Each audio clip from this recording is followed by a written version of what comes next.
On the first day of winter, Beware Theater gives to you classic black and white creepy movies. On the second day of winter, Beware Theater gives to you Two Evil Eyes and classic black and white creepy movies. On the third day of winter, Beware Theater brings to you Three Black Cats, Two Evil Eyes, and classic black and white creepy movies. On the fourth day of winter, Beware Theater gives to you Four Moaning Ghosts, Three Black Cats, Two Evil Eyes, and classic black and white creepy movies. On the fifth day of winter, Beware Theater gives to you Five Howling Werewolves, Four Moaning Ghosts, Three Black Cats, Two Evil Eyes, and classic black and white creepy movies. On the sixth day of winter, Beware Theater gives to you Six Skeletons Dancing, Five Howling Werewolves, Four Moaning Ghosts, Three Black Cats, Two Evil Eyes, and classic black and white creepy movies. On the seventh day of winter, Beware Theater gives to you Seven Monsters Moaning, Six Skeletons Dancing, Five Howling Werewolves, Four Moaning Ghosts, Three Black Cats, Two Evil Eyes, and classic black and white creepy movies. On the eighth day of winter, Beware Theater gives to you Eight Zombies Shuffling, Seven Monsters Moaning, Six Skeletons Dancing, Five Howling Werewolves, Four Moaning Ghosts, Three Black Cats, Two Evil Eyes, and classic black and white creepy movies. On the ninth day of winter, Beware Theater gives to you Nine Spiders Crawling, Eight Zombies Shuffling, Seven Monsters Moaning, Six Skeletons Dancing, Five Howling Werewolves, Four Moaning Ghosts, Three Black Cats, Two Evil Eyes, and classic black and white creepy movies. On the 10th day of winter, Beware Theater gives to you 10 vampires stamping, 9 spiders crawling, 8 zombies shuffling, 7 monsters moaning, 6 skeletons dancing, 5 howling werewolves, 4 moaning ghosts, 3 black cats, 2 evil eyes, and classic black and white creepy movies. On the 11th day of winter, Beware Theater gives to you 11 bats a-swooping, 10 vampires vamping, 9 spiders crawling, 8 zombies shuffling, 7 monsters moaning, 6 skeletons dancing, 5 howling werewolves, 4 moaning ghosts, 3 black cats, 2 evil eyes, and classic black and white creepy movies. On the 12th day of winter, Beware Theater gives to you 12 UFOs landing, 11 bats a-swooping, 10 vampires vamping, 9 spiders crawling, 8 zombies shuffling, 7 monsters moaning, 6 skeletons dancing, 5 howling werewolves, 4 moaning ghosts, 3 black cats, 2 evil eyes, and classic black and white creepy movies. Happy holidays, everyone. I'm Arachne of the Spider People, and this is my friend Deadly, and we host Beware Theater, classic horror movies from the golden age of black and white. Bad acting, bad directing, cheesy special effects, and lame monsters. What's not to like? And we wish you a happy holidays and a prosperous new year. And we thank you for watching Beware Theater.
Welcome to Appalachian Haunts and Haints. I'm Michael. I'm Missy. And this is episode 3. 3, yep. And today we're going to talk about our experience at a paranormal investigation at Coleman Cemetery in Rutherford County, Tennessee, with Mark Walsh of the Ghosts of Tennessee. Mark's been involved in the paranormal investigation for he and his wife for 39 years. You can find him on Facebook. You can find Ghosts of Tennessee on Facebook. And we went to Spooky's Pizza in Murfreesboro at 5995 Lebanon Road. And do you want to talk about Spooky's Pizza? I can. So Spooky's was actually originally in War Trace, and it was in the hotel, and this is what the owner told me. It was in the hotel, the Walking Horse Inn, right? Walking Horse Hotel. That was supposed to be haunted. He says it's definitely haunted, and he even actually wrote a show about it. Yeah. Something like Living Spirits. Yeah. Living Spirits, I believe it was. Living Spirit. That sounds right. But he has a pizza and deli and burgers and sandwiches, and everything is just really, really awesome. The menu items. I know I had the Cannibal Lecter. What'd you have? I had the Petrified burger. And on the Cannibal Lecter, it was an amazing, delicious burger. It had sauteed onions and other toppings that you could put on it. Of course, I have this really very bizarre love for onions, so they substituted out with raw onions for me. But it is it's all Halloween themed, it's all horror themed, it's got just murals on the walls, and you guys will be able to see a shot. I took a shot of the bathroom.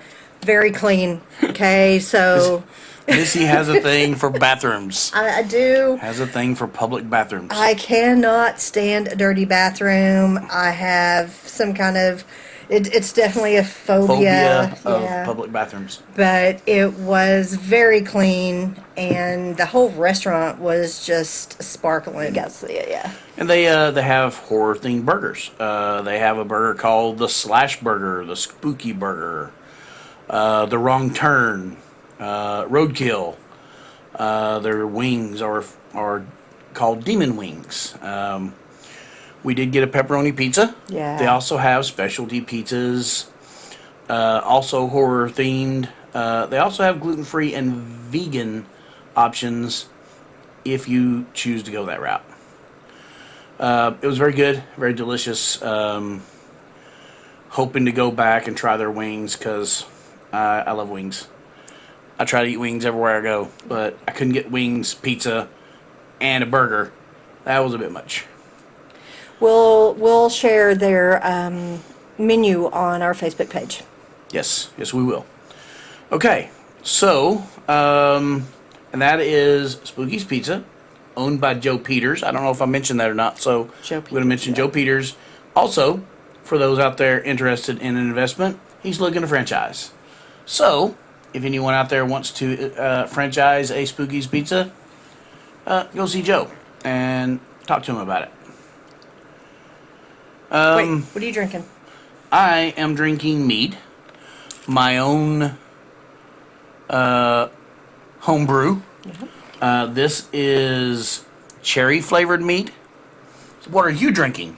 Same thing you're drinking. Are you? It is really, really good. I love red wines. I love sweet red wines. I love muscadines. This is definitely up the alley. I get migraine, so I can't do a lot of malt.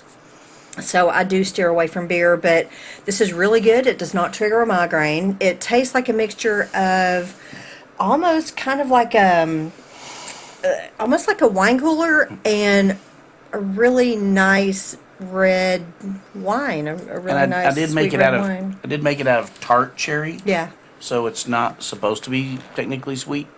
No, but you put It's supposed sugar to in be it tart. for me. I did put some You sugar in it to sweetened sweeten it for up a little me. bit. But I had to ask what you were drinking because I noticed it's in a glass, not in a bottle, not in its bottle. Like Boy, I ain't slowing How it it comes. today. I ain't gonna be down. I ain't gonna be down in my 40 or I'm not nothing. drinking it. 20. It's only 20. It's only a 20 ounce. Yeah. I do have bigger bottles. I do have bigger Look, bottles. Okay, well, You want to look sophisticated? tell you, I'll get my shine. I'll stick it up on my elbow, and yeah, yeah. I want to look sophisticated with my really great. I can't remember what pattern this is. Black leaf. I think black, it's- I think it's a it's black leaf black pattern. leaf pattern. It's Right. the one of the glasses we bought at an estate sale, 1950s style. I think it was. I do. We also have love for antiques. Yeah, it's so, supposed to be on the bus. I don't know how it got here. I don't know.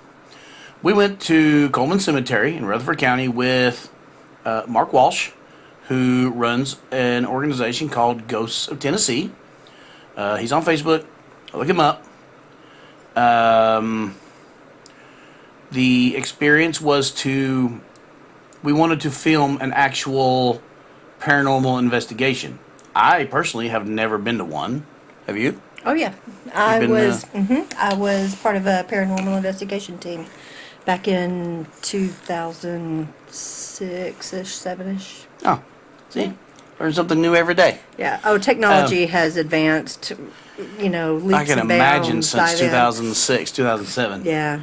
Well, So- and I wanted to do an interview with them beforehand, but by the time we had gotten there, people were starting to come Yeah. in. So you can join his paranormal investigation. Mm-hmm. You can buy tickets, and everybody kind of meets up, and he debriefs. And what you're going to know, not debriefs, he gives the rundown of what to expect, what to look for, things like that, and he had already started giving the speech by the time I got the camera equipment out of the car and everything. So I didn't, want to interrupt. And he was fully involved. This guy is, I can't really even say enough about him. He is just so informed and just a plethora of knowledge. He's got all these experience. He knows everything about everything. And he doesn't just follow, ghosts. He loves the cryptids, the other folk tales, the UFOs. He can tell you exactly how many Bigfoot sightings there's been in Tennessee in the past year, how many UFO sightings there's been in the past year. So those are other things that he wants to get delved in, and I feel very confident that we're going to be partnering up with him very soon on some of those Yes, we things. absolutely are. Yeah. So let's talk about his equipment real quick, because I do want to talk about your experience at the cemetery. So Really? I'm giving you a little heads up. So be prepared. Yeah, I've worked The people late. want to know. You're supposed to worked tell me late. about things. Well, no, I was at the board didn't meeting. work but late. No, I worked late. Okay. And then I had to go straight to the board meeting. So. I traveled today. I drove 6 hours today. Okay, that's true. All right. I drove 3 hours, 6 hours to okay. spend 1 hour at manufacturing Not even a text. facility. Hey, Missy, I'm going to make you talk. Okay. I drove 6 hours to spend 1 hour at at a manufacturing facility today. But it's okay. I'll talk about it. I'll talk about it. Yeah. So he used equipment. He used a digital thermometer. He used a digital recorder. Something called a REM pod, and he used a digital camera with night vision. And that's the equipment he had. That's the equipment he worked with. And I just scratched my eye, and I cut a jalapeno earlier. So, like hours ago, I cut a jalapeno. Do we need to cut? No, let's not Okay, cut. all Let's leave that in. The people want real. You know what I mean? The people want We're going to be real. watching you on the 5 o'clock news. Go- Look at that Joker going blind, man. Going blind right on camera. So, Mark, like she said, is a plethora of knowledge. He's got a lot of information, and we are going to, hopefully, he even mentioned that he's gone on Bigfoot hunts. Yes. Maybe we'll go on a Bigfoot hunt with him at some point. And his wife, I really his can't wife, wait to meet who his is, wife. Sounds so interesting. Not a medium, but a sensitive, I think he Yes. called her. Yes. She's a sensitive. So we definitely want to get him on the show more often. So Missy has informed me that night that we will never, ever go back to that cemetery again. Ever. Ever, ever, ever. I think she used like 5 evers. Something like that. Ever, ever, ever, ever, ever. So, Missy, tell us why you don't want to go back. Now, wait a minute. First, now what I do know from my own experience is we got out of the car and I heard you go, oh, just a heavy, dreadful sigh that you made. I just, I got out, and so the first thing I saw was the little girl, and I told you about her a little bit later. Okay.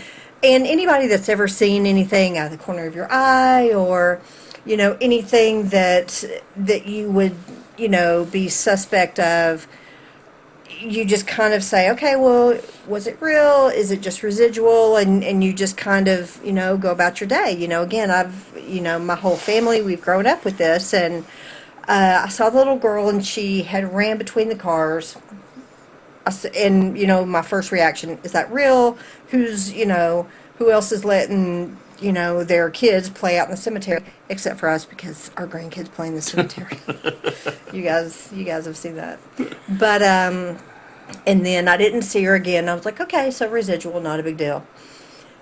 Didn't feel, it didn't feel bad. It didn't feel like I had malintentions or anything. And I just felt very heavy and very nauseous. At times my chest was, racing, and I was wearing a choker, and I could feel it pushing.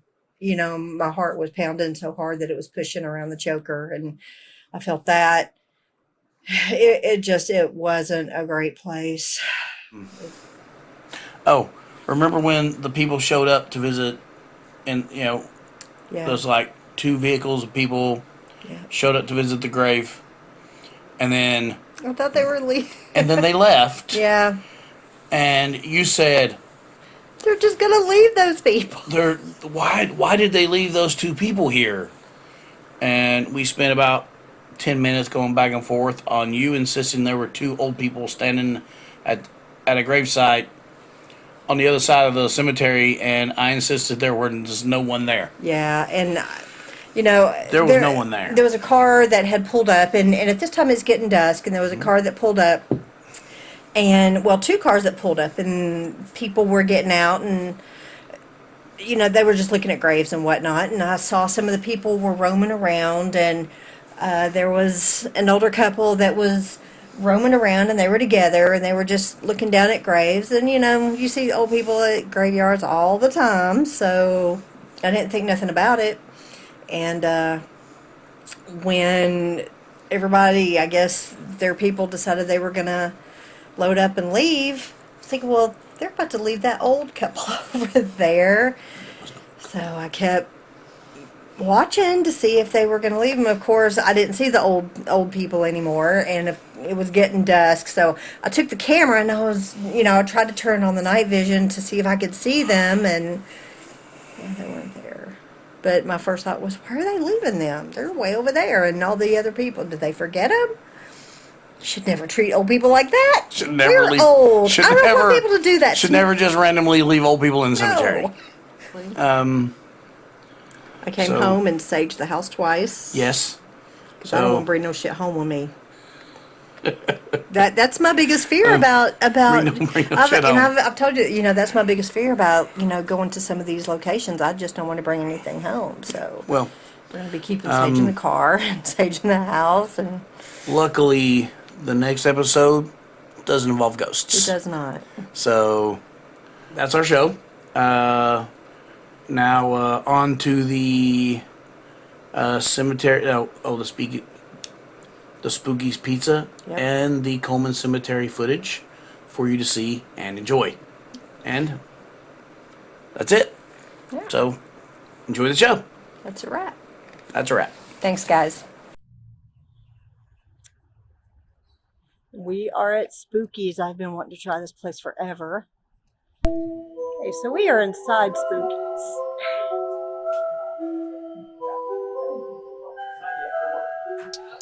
This is so thankful.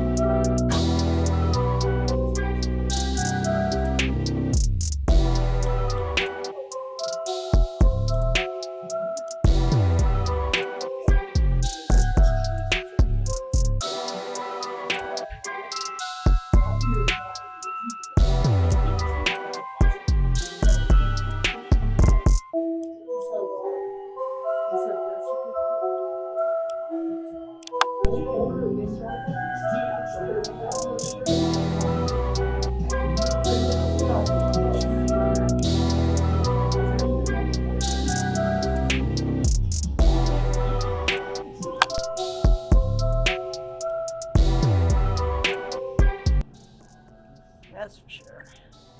Okay, y'all. I just had to show you the bathroom. This is so cool.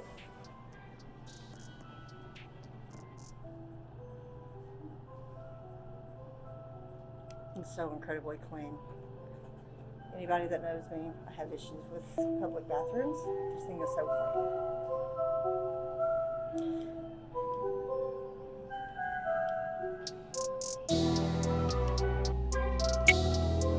But this is a fun place to work, isn't it? Well, most days, I'd imagine. Disembodied voices. And this main area, people think that there's like a portals, but we witnessed so much out here that this is the most active area. Between the trees here, we set up our equipment, we set up the motion sensors, we set up the REM pods and EMF and all that. But what would you say last time? It was mainly like right here and over there. It was mainly right here and down You where guys the cars walked, are. you walked a little bit. One time we were. Yeah, that tree right there.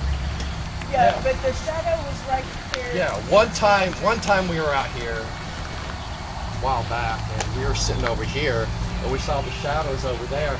But right between those two trees on the other side, close to that building, looked like a campfire. It looked like a campfire was lit. You know, flames this high and everything. And then when we start walking towards it, it just completely disappeared and was gone. And then sometimes you'll hear disembodied, like, you'll hear this walking out here. If you're like walking by yourself or whatever. Over here's where I found my can. Oh! Yeah, And one time, I had my drink and I left my can out there and I forgot it. And we're all sitting over here. Well, you heard it. I was the only one that heard it. Like, we had taken a 15-minute break so that way we could stop and go up to the Dollar General and go bathroom. I stayed here because I wasn't feeling it and I wanted to stick around and see if I could hear something for myself. And I heard what sounded like someone stepping on a can out there by where we were before. And I decided to go check it out because there were two people over there. They wouldn't have done it. They were the only ones out there. I went to go find whatever had made the noise, and there was a yellow Kickstart can with like a dent in it. Yeah, there was a dent in it. And she brought it up and she goes, "Is your can?" I'm like, "Oh man, I forgot I left it out there." And there was a dent in it, and there wasn't anybody over there. No, the other I didn't even hear it. I didn't. didn't hear it get stepped on or whatever. You know, I just heard it. Everybody else was in their car. Yeah, we were and I like was the only one warming that up because it wasn't was paying cold. It was cold. back It was then. cold. So we were jumping in the car trying to get warmed up. Every real 30 quick. minutes or whatever. Yeah, it was really cold. But like I said, I'm the one that stayed out of the car. we get a lot of activity out here. Anything from, I would say the shadows are more prominent out here. We see them all the time. They won't come close. They don't come close at all, but they're quick. I think I seen 3 or 4 one time out here. Just kind of shimmered, and then they stood for about 2 or 3 seconds, and then, you know, it was weird. It's kind of like the headstones out here. They just kind of like grabbed the headstone and kind of went over, just, you know, disappeared into the ground. that, disembodied voices, footsteps. We were sitting here one night, and when Craig was with us, and we're just sitting here talking, and about right over here, we were talking. Someone was talking about something, and then you hear a disembodied voice. Where's she at? It was about that loud. It said, "Where's she at?" I'm like, "Did you ever say anything? No. Did you just hear that?" I mean, it was clear, and of course, my recorder wasn't running. That's why you always keep your recorder running. You always and you know. But like I said, so basically, we just start out here. We start with the one at what's that?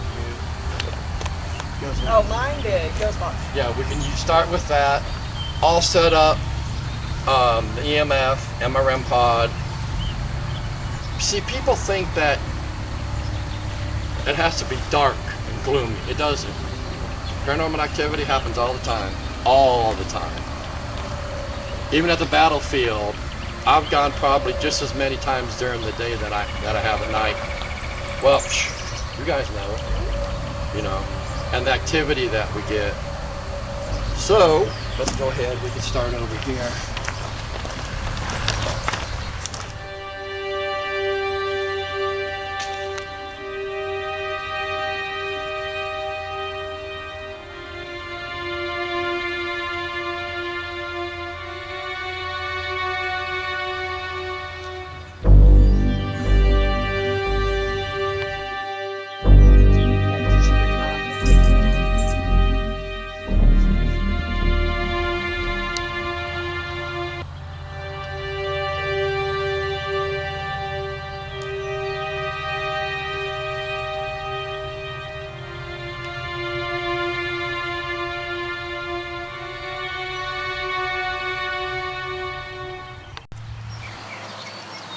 Who are we talking to?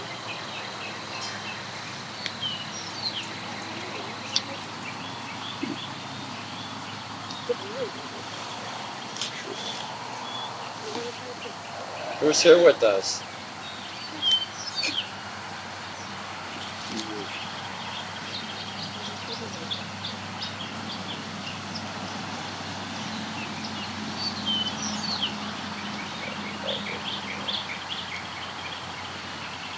Is how it'll be.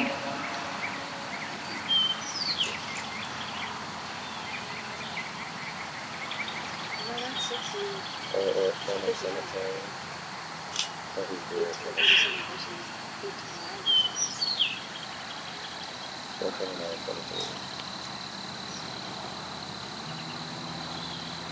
Is there anybody here who would like to speak with us?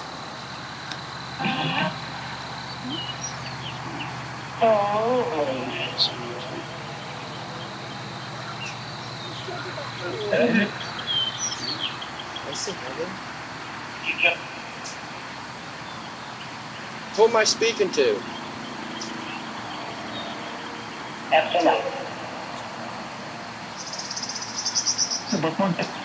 What's your name?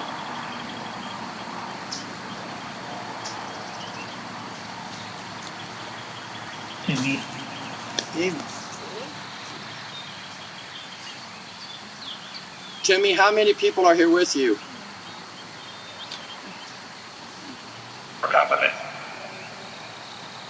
Sir. All. Who's here? Cross the roads. If the answer is no, don't cross them. Right. Do you understand what we're doing?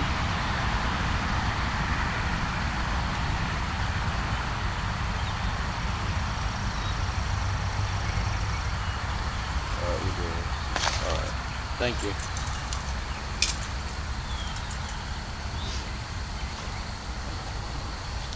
Is there someone here you'd like to talk to? Cross your eyes for yes.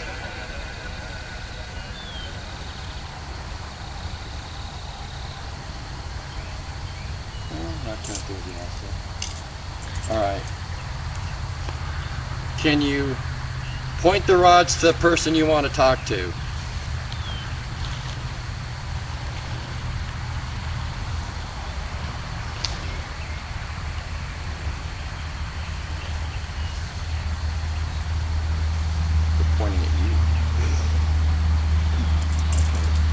Missy, right? Yes.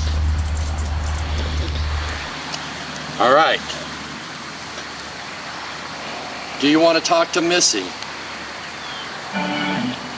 Wow, they're pulling strong. Oh, thank you. Okay.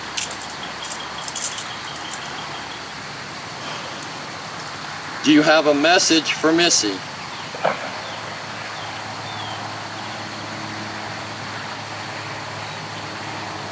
Wow.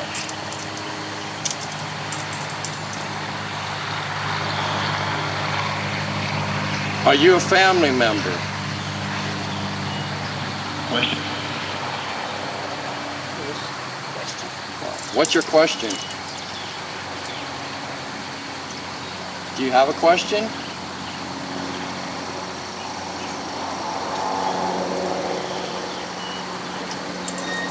Keep asking questions. You want us to keep asking questions? Do you want to talk to us?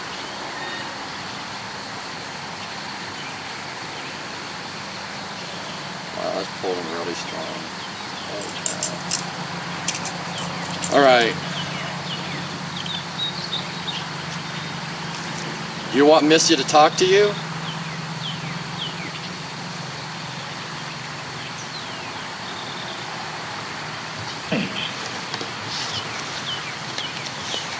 Camera. Wow.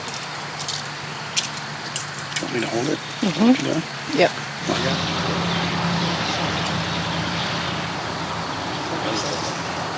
Do I know who you are?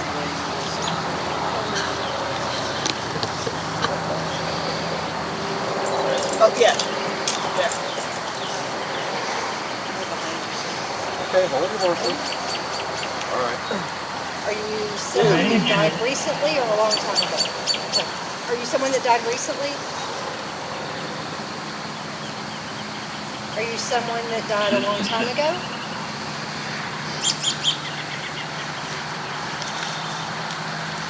Wow. This one's pulling really strong. I can feel it. Whenever you just ask yourself major. Okay.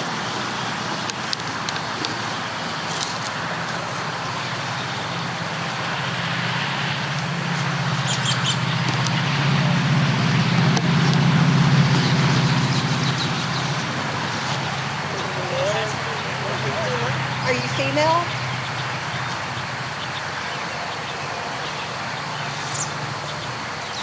Why is it? Why is what? Yeah, this is the right one pulling really strong.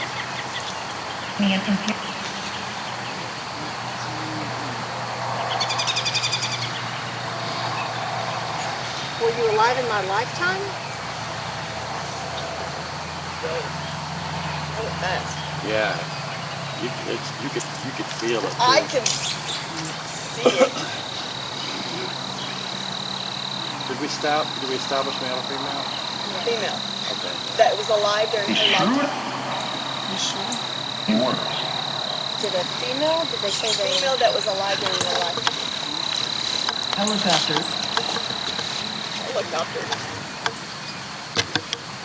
Banana. 13 code.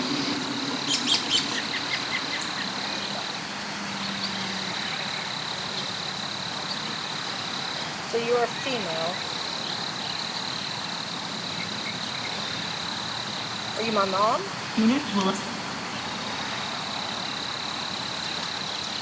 Wow. Look at that.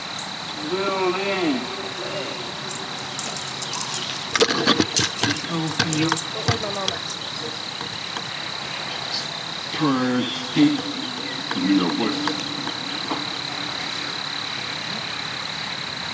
You can ask her to give you a hug.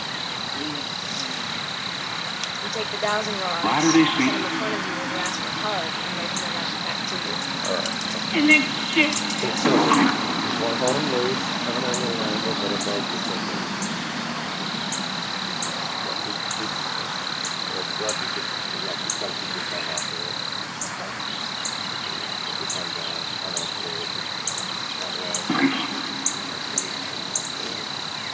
Alright, this is Mom. If you want to give her a hug, Hold on. Cross the rods all the way and touch your shoulder.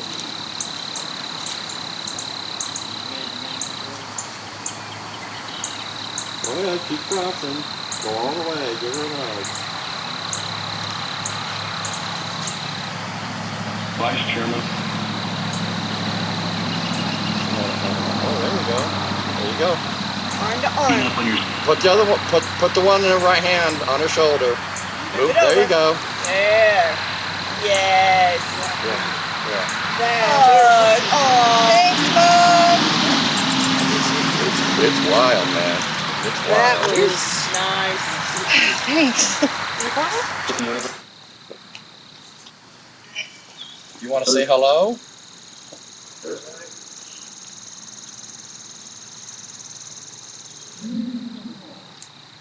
What? Hi. Are there any children here?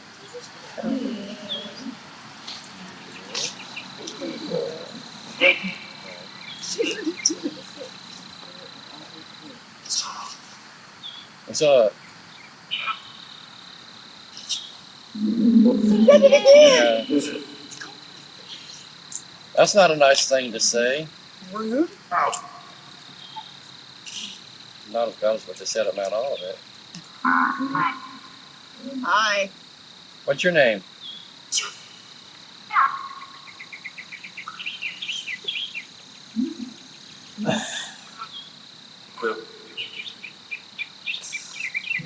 Get out. Okay, like I haven't heard that a million times. Too bad we can't stay. What's the name on the gravestone? Wow. I didn't even realize that. The name of the cemetery. Yeah. Who's the pretty blonde?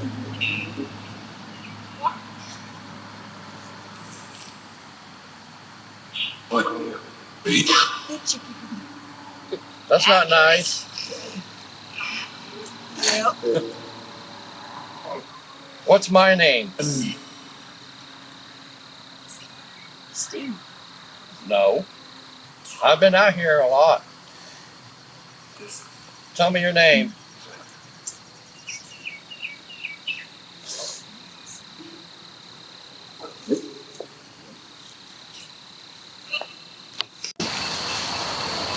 Where are you? Hello?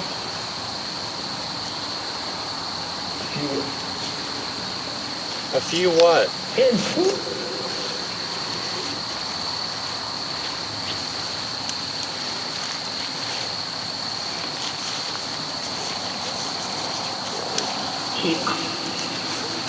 Take what? Is there anybody over here with us? That's an A Takes the same name. Who's here? Theo. Theo. The Beatles? Theo or Theo? Theo? Is that the right name, Theo? Do you remember us? Do you remember us from last time? George. Remember our name? Do you remember scaring me?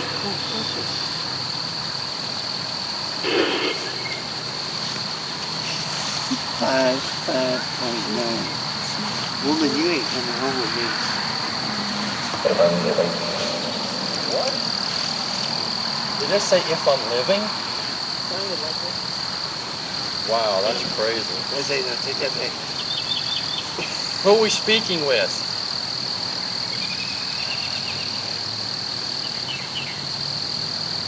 Can you tell me your name? Do you want to say your name?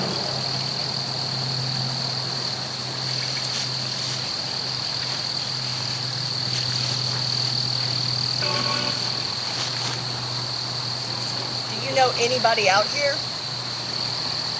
The cost.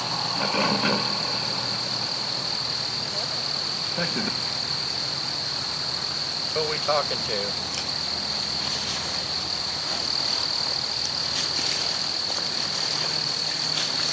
You don't want to tell her? I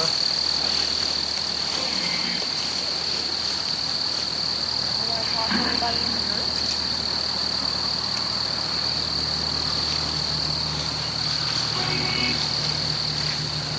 Straight.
From 1851 to 1910, the infamous place was used as an isolation hospital for tuberculosis.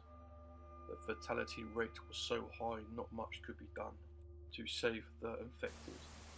4 years later, World War I had started, and the isolation hospital changed to a war hospital to treat the wounded soldiers.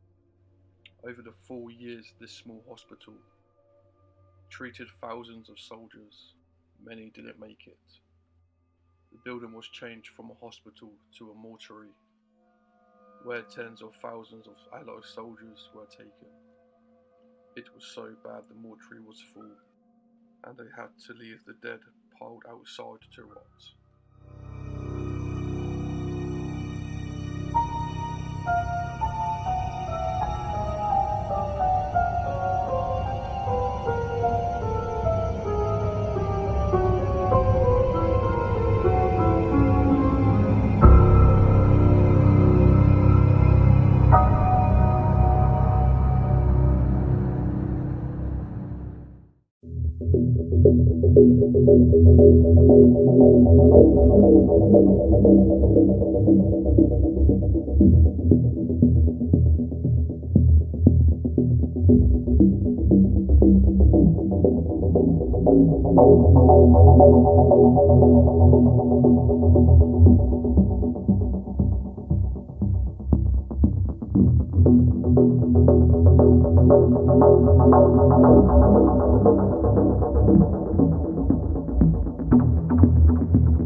Okay guys, thank you for joining us. Tonight we're in a great place, a very active haunted place. It's actually documented to be very haunted.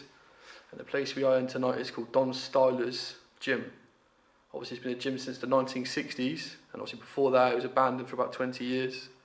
But in World War II it was used as a mortuary for the wounded and people dying from World War II, such as the Canadian soldiers, pretty much the British Empire back then from World War II. And before that, it was an isolation hospital for tuberculosis. There's 2 buildings. This is the gym we're at now. This was actually the mortuary in World War II for the soldiers. And the main building there, it was actually used as an isolation hospital. It's only a small place, but it's very haunted, guys. And there's meant to be a lot of activity here, so let's get in there. So just walking through, guys. We're literally just in the gym setting up. We are going to go into night vision mode here, me and Tony. Here's Tony in there. So yeah, Tony's set up his gear there. Got some gear over there. So this is a joint thing for me and Tony. What's your page called, Tony? Risk It. Risk It Paranormal, is that? Yeah, Paranormal Affection. Yeah. So guys, give him a follow. On Facebook. You know, he's with us every video. He's literally the other half of the team. He's set up his equipment now. He has his cameras. Yeah, cameras. Getting a night vision camera ready. I think the REM pod we should put over there, mate. Yeah? Yeah, so that's small there. Yeah. It's that window there and that mirror. Yeah. Caught something and something's at the end over there. Oh, I just noticed what you mean, all the condensation in the mirror. Yeah, I know, you can't see it. I see something in the mirror, mate, a black I know. figure. So we'll set this up over it, yeah? I've got some balls out, yeah? Yeah, sweet. Right. So everybody can, I'll put them... This...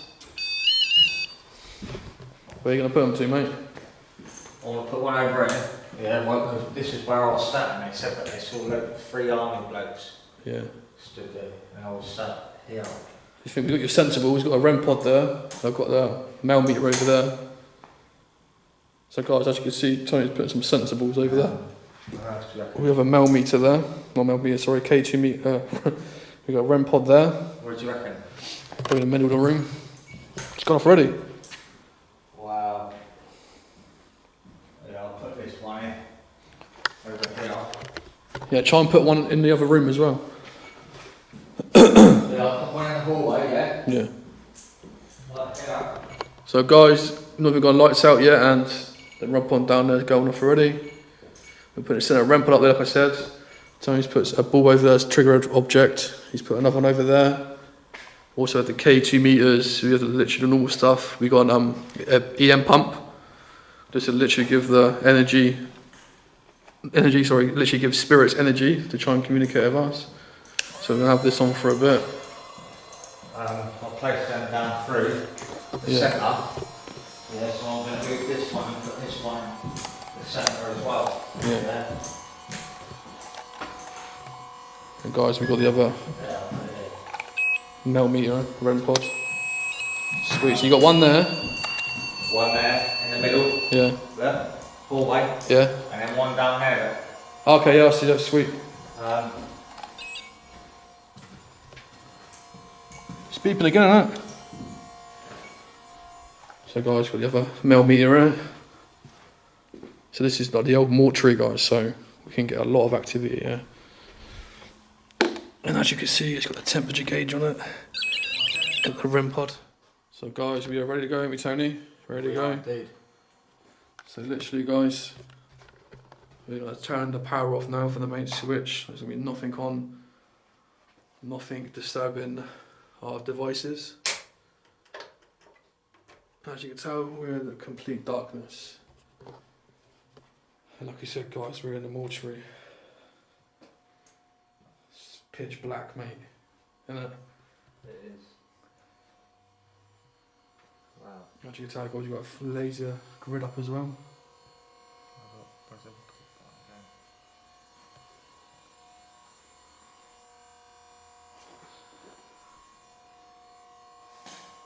Is there any spirits that like communicate with us?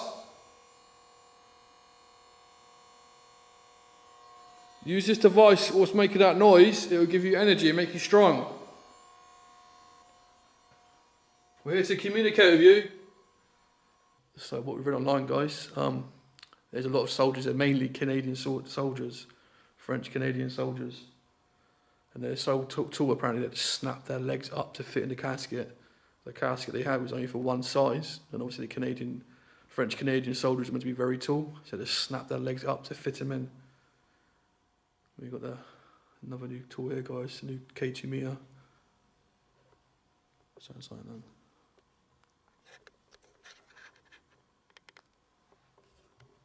Is there anyone here like to communicate with us?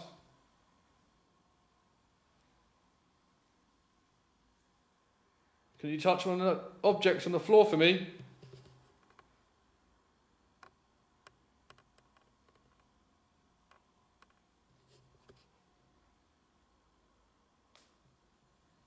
You're all about there?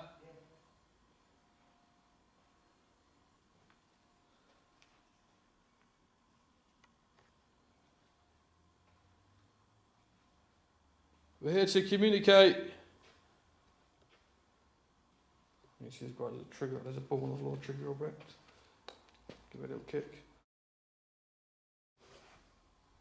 Do you want to come forward, please?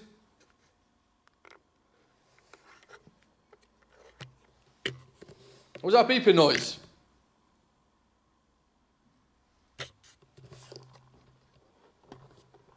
A lot of people say they see in all these windows, they see dark figures looking in like they're being watched. So guys, if you can see anything in the windows, please let us know. I can hear the REM pod going off back there. Is that the REM pod? Yeah. I'm stood here, and I swear I saw someone walk past that window. That's one of the things they say, you make me see something in the window, didn't you?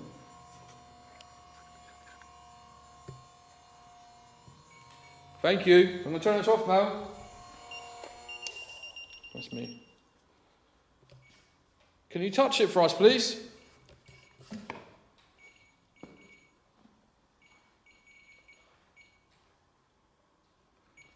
That's the temperature. Of a dropper in there, all going up. It's fluctuating. What was that? That was you, wasn't it? That was me, I think. Sorry. If there's anyone with us, can you make a sound for us, please? Let us know you're with us. Can you touch that device? You're beeping.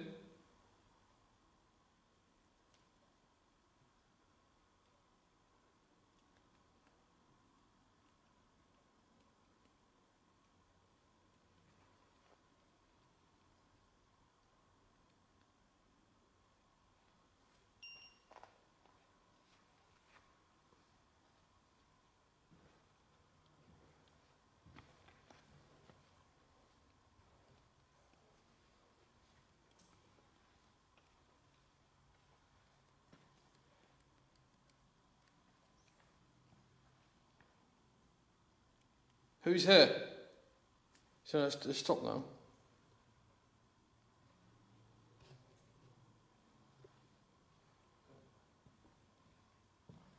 That is you. What?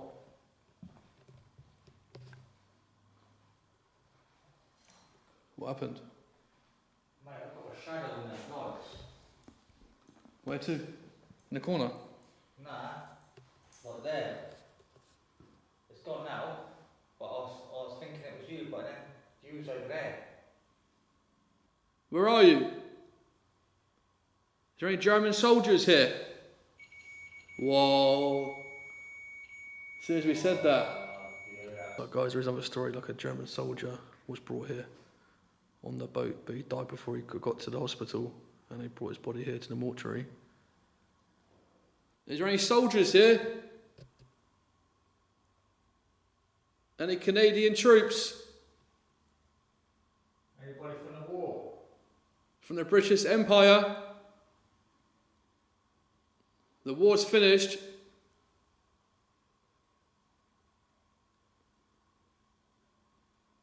Please come forward. We're here to help.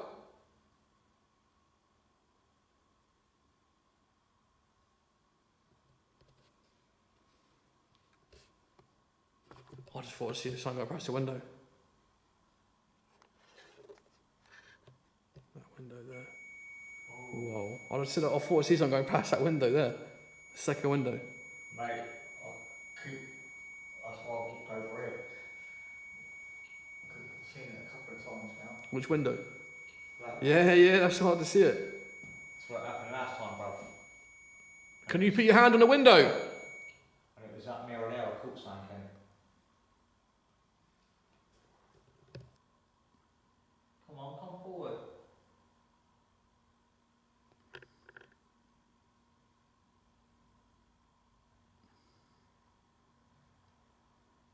Do you know that you're dead?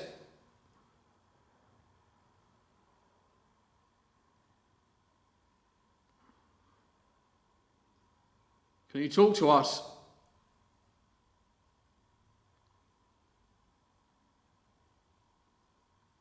Don't be afraid.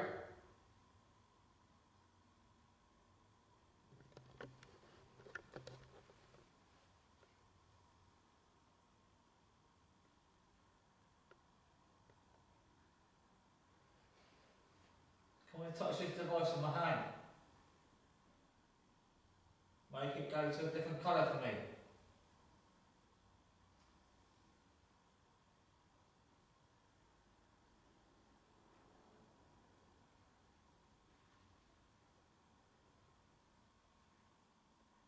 Are you afraid?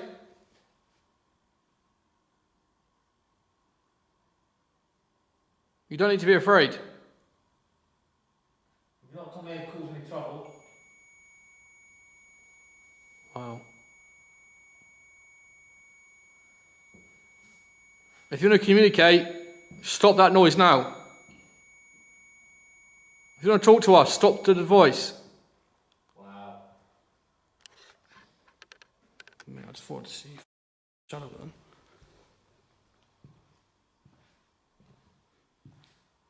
Go on there now, do it. Come on. Hello. Swear I just heard something, mate. Come forward.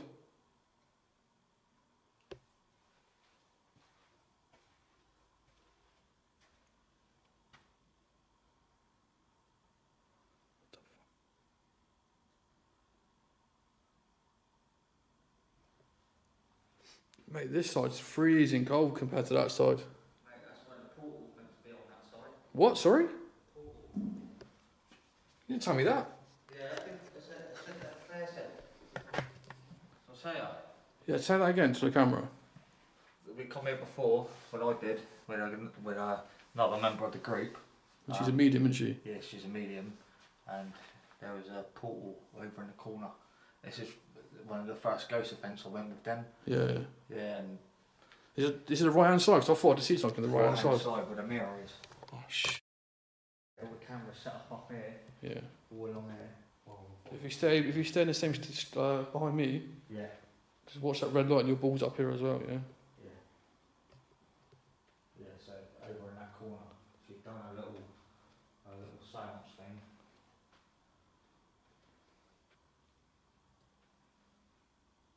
I'm going in and out of phase here, bruv. What, I've gone foggy like a blurry? Yeah.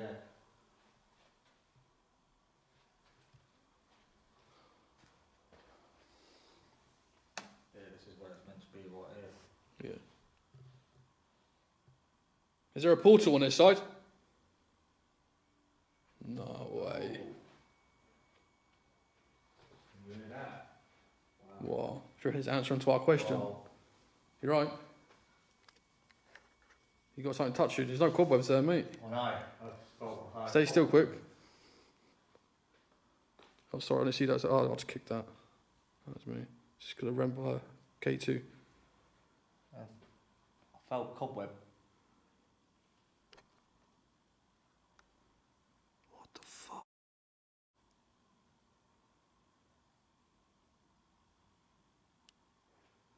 Is your camera going to weird? If you look where the lasers are, yeah, yours is the same thing as mine. There's like Mirrors. yeah, you can proper see them, can't you? Can you show yourself in their mirrors?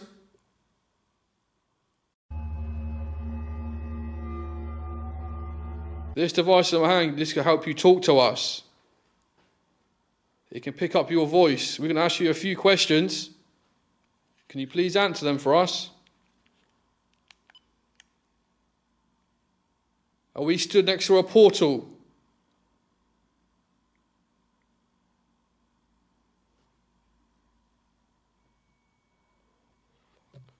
Are you trying to communicate with us?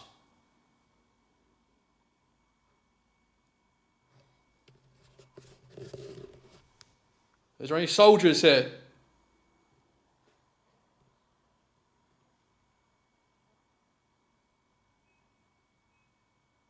That's a REM pod proper going off. Is that you at the back there? Can you give us another sign? Right, I want to review the... Bro, I reckon I can see my lights going off as well. So as you can tell, guys, it's gone a bit, kicking off a bit down at the moment. We're asking questions up here about the portal, and it's going mad down there. Oh, look at there, bro. Is that door open? No, it shouldn't be. Wow. When I walk through here, I can gust of wind, bro. I'll come in, mate. Let's review this EVP quick. What's going on? Are we stood next to a portal?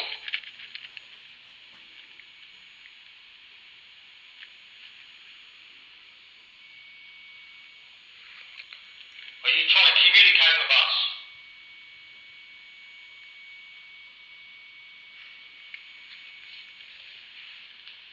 Is there any soldiers here?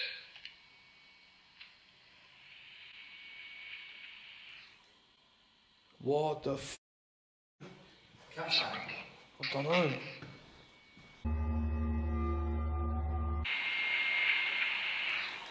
Are you here with us? Is there a portal here? How many of you are here?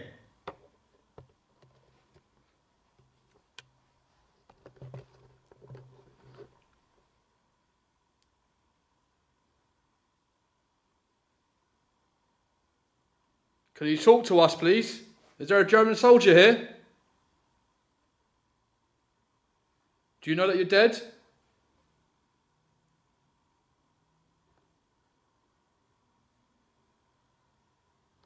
Come and communicate with us.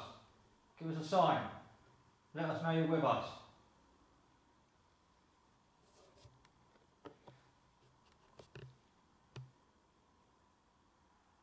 We want to talk to you. Come on. Don't be afraid. We've come all this way to communicate with you. Maybe there's some old patients here from the isolation hospital. You had tuberculosis.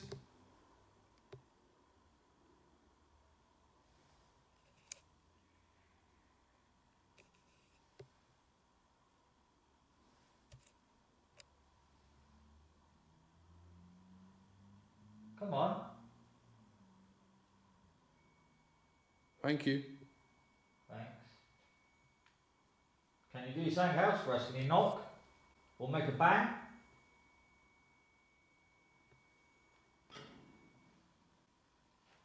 Is that you? No. Bruv, I'm here. What? Was that you, bruv? No, I promise you. No, I thought you haven't got your crutch. Mate. with you. I thought that was your crutch. Bruv, I'm stood here. I didn't look into this, did I? No, it was that. Was it that? It was that. It was this. Nah, no way, man. It was, bruv. I thought it was you, man. I thought No, you I'm got stood, your crutch. I'm stood here. I ain't got my crutch, bro. I'm stood here. I was filming up there. And I heard So it. was I. I was like this. It was that. You did that again for us.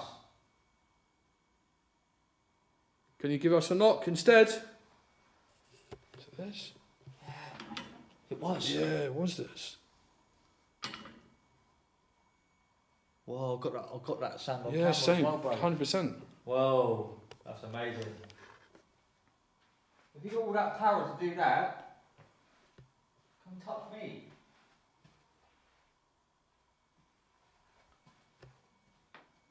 So guys, we're going to do a spirit box session and an EVP session to find out what is here with us. Hello spirit! Hello people! Who's here with us?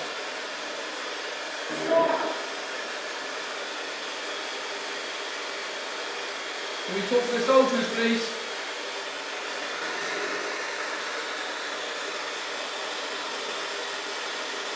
Who's here with us?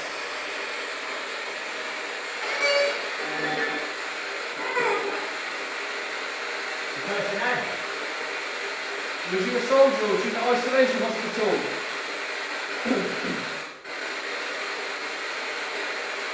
tuberculosis. Did you die here?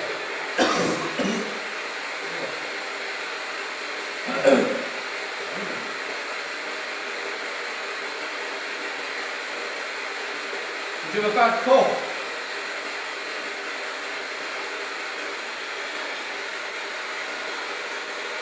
Where are we?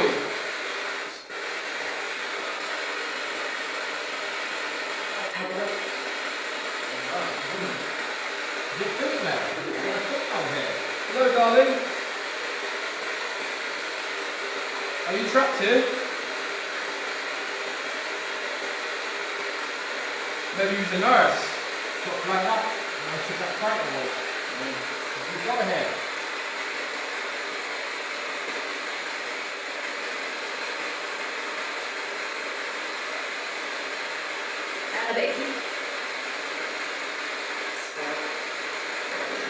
That's it, come closer. Speak into it clearly. You want to communicate with us? The women. What's your name, my love? My name's Tony. My name's Alex. We come here to talk to you. Right. Guys with you, who are you? What's the doctor? Who are you? You asked us to rise. German. That's not German, what? What is that? Who told us to rise? Who are you?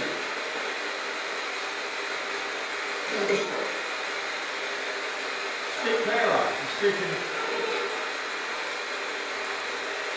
There are children here. You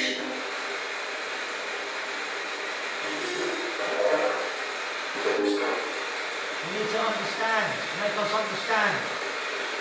It's not coming out clear, so we don't know what it's saying. Oh, German. You're German.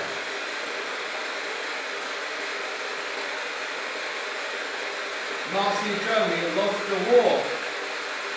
Are you happy about that?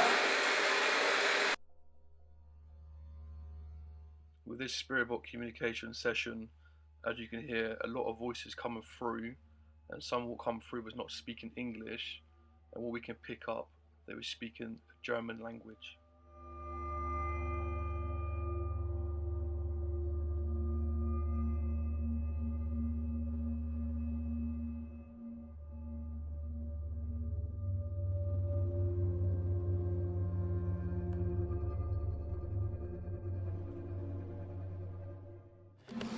Okay guys, we finished the first part of this place, so we're going to go over to the main building now and conduct our EVP spirit box session in there. There's a secret little room in there what is used for seances, so we'll head over there. James, all ready, yeah? Good to go.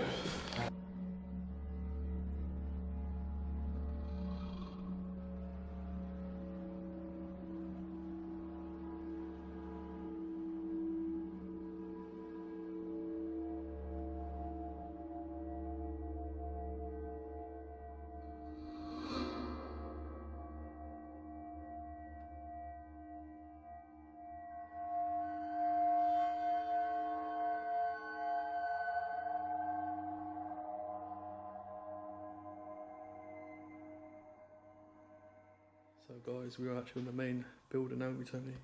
Yeah, indeed. It's maybe a very active part. But I'm not sure about how we until we get something.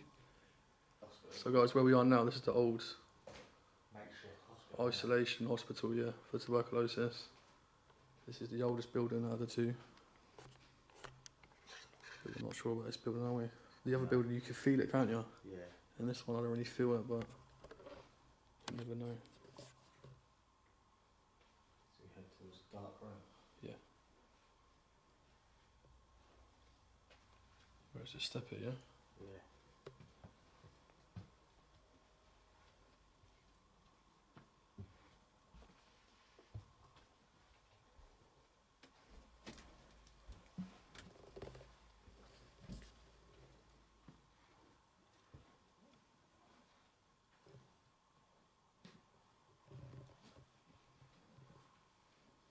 gone blurry, isn't it? Oh, missed it. Anybody with us in this room? Want to communicate with us?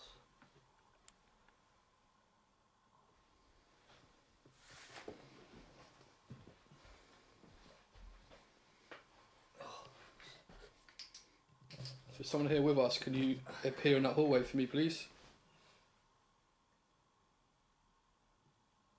Maybe you can give us a few knocks.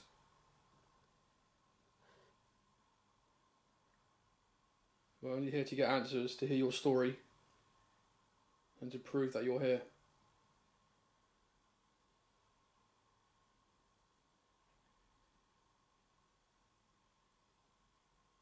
There are so many different ways for you to communicate, and soon we will use them devices for you to contact us. We just want to know that you're with us. And then we can go from there. That's it. Before we can do that, we need to get a sign. Yeah. Give us a sign. Can you touch that device in Tony's hands? Or the one in my hand?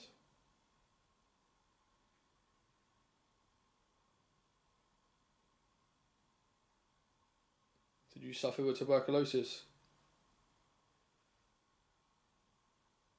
Did you die because of the war? Did you die because of tuberculosis? A lot of them come back injured, didn't they? Yeah. Fucking feel I'm seeing something down there, I don't know. Is that you I'm looking at?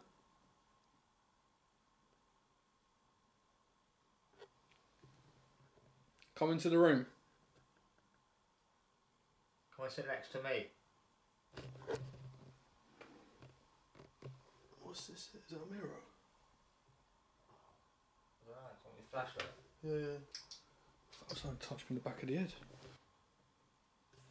Oh, I keep seeing stuff down there.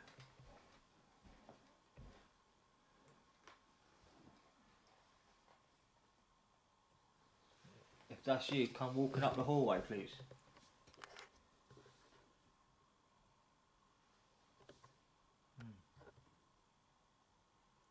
Is that you in the middle? See the eye thing? Yeah. Means it's detecting something there. I'm shaking, mate. I don't know why I'm shaking. Come forward. Come closer in the dark. So we can see you. Guys, we're going to go into this room here In there. for our seance. There's a seance room, isn't it? Pretty much. Yeah. Well, there's a step down here, so be careful, mate.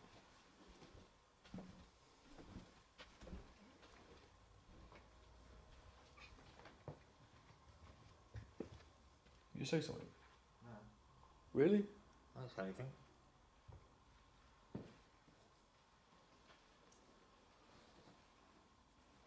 So guys, we walked around this little building. Now we're going to go into the seance room, set up all our gear, and try and make communication. Let's get in there. Me and Tony are sat in a seance room. As you see, Tony sat there with a few things set up. Got a sensible by the door over there. We've got a REM pod over there in the corner. We've got a couple sensibles on the chairs, so maybe someone will come and sit with us, trigger them balls off. We also have the spirit box over there. We're going to conduct an EVP session with that, and obviously the EVP device.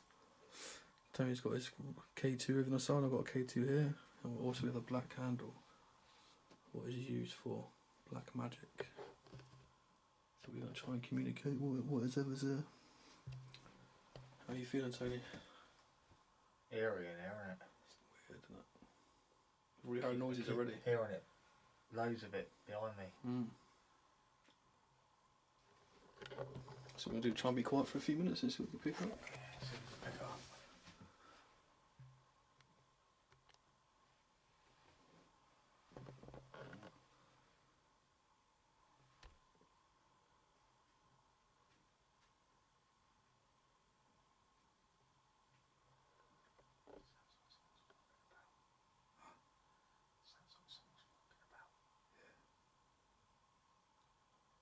Hello, is someone there with us? Can you give us a sign? We're here to communicate. There's so many different ways for you to try and communicate with us. REM pod. Can you grab hold of the REM pod for us?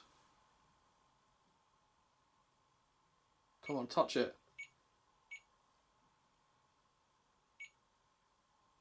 Come on.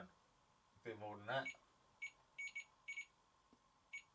That's it. Do you need some energy to make yourself stronger?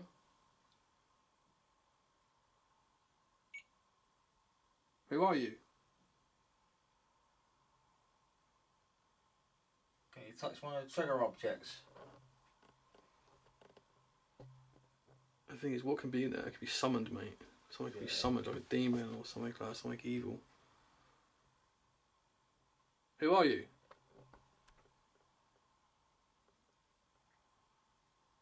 Could you come and sit in one of these chairs for us, please?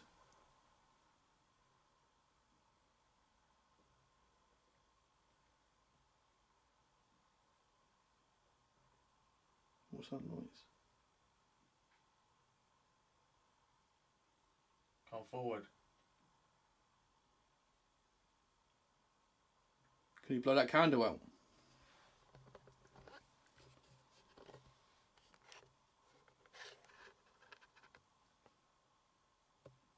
I feel sick in here, mate. Feel sick? Right, as soon as you said that. Morse code, don't it? What's that whispering there? Hello?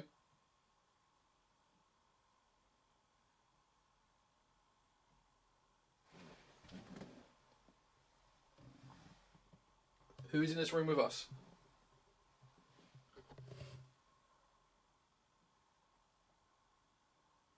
I had a whispering right next to me. Are you in the walls?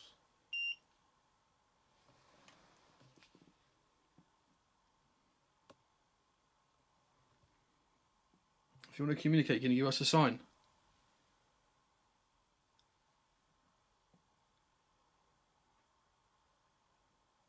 Who are you?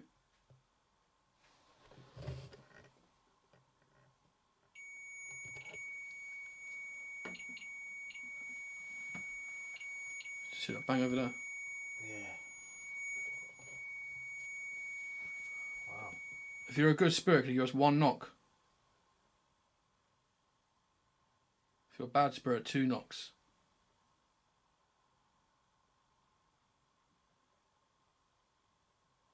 Is that you? Mate, you seem like a weird look then, are you right? Yeah, I'm alright. There's so many different ways for you to communicate.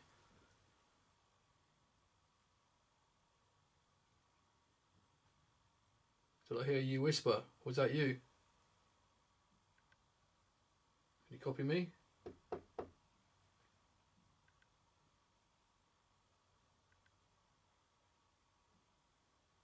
Have you been summoned here?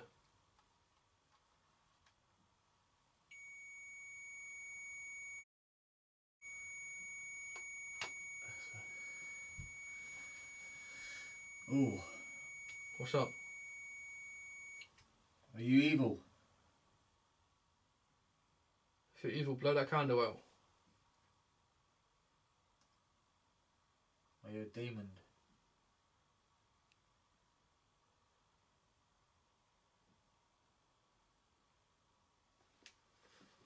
Oh, it's something for you. If you're a demon. Demonic. What's this here?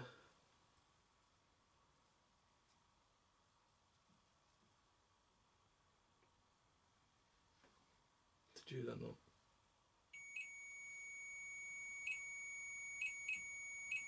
That's different. Weird smell in here. I don't think it's good, mate. I think it's a bad spirit. Something evil. Demon, mate. I don't know. Are you a bad spirit? Do you need some energy from us?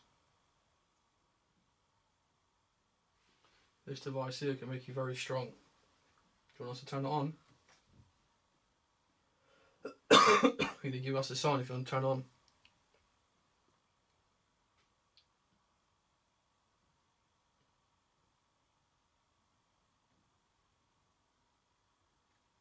I'll show you how strong it can be for you.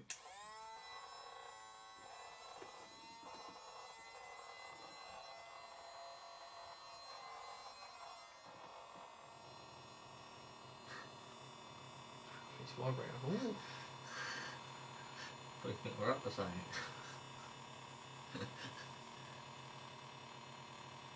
This device will give you energy. Touch it.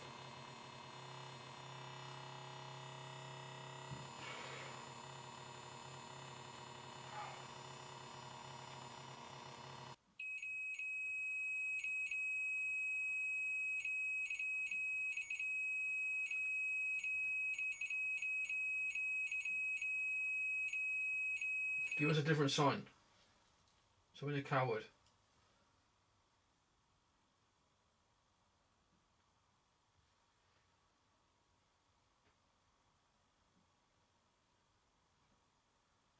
So that's a few questions, guys, on the EVP.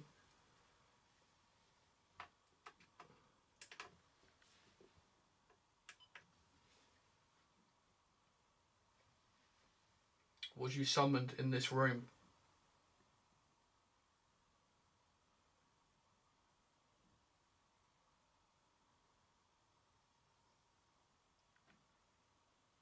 Are you a demon?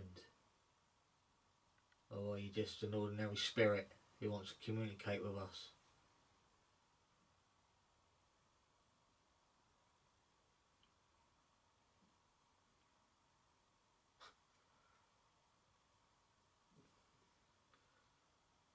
My mind's gone blank now. Is that you playing with me? Is that you?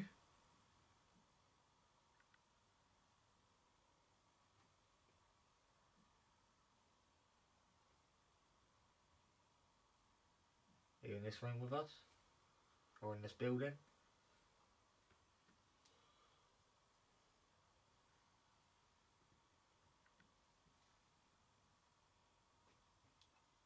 Do you want to talk to us? Yes or no?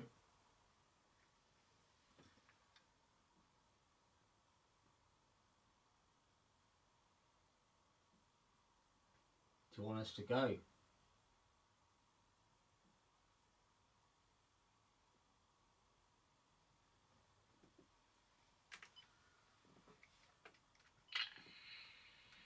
Was you summoned in this room?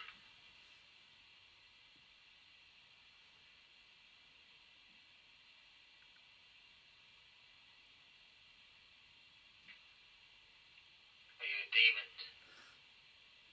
Or are you just an ordinary spirit who wants to communicate with us?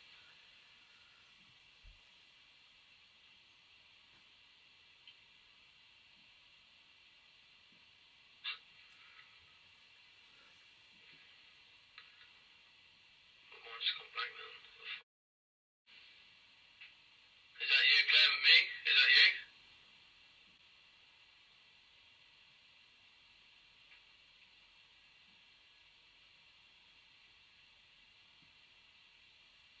Are you in this room with us? Or in this building? Is that you? No. Did you hear that? Yeah. Are you serious?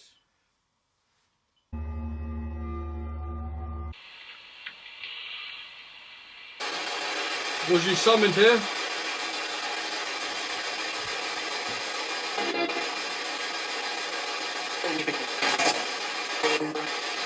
You know my name? What was you brought here for? Don't know. Is he from the war?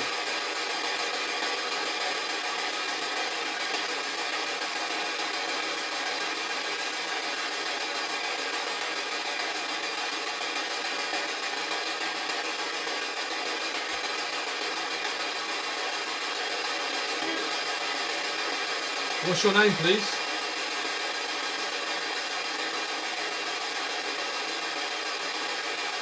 Can you communicate with us?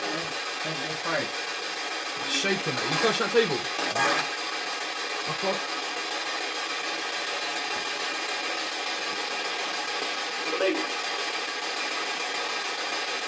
Hello, sir. What's your name?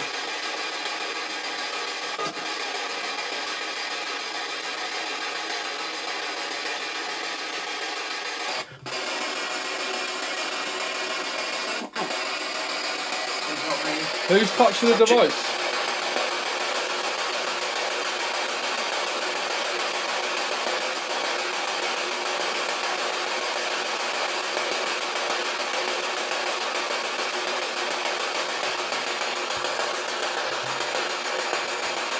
Who's there?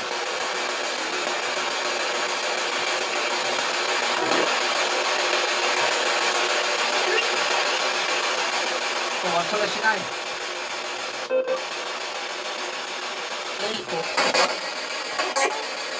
Can you knock that device off the side, please?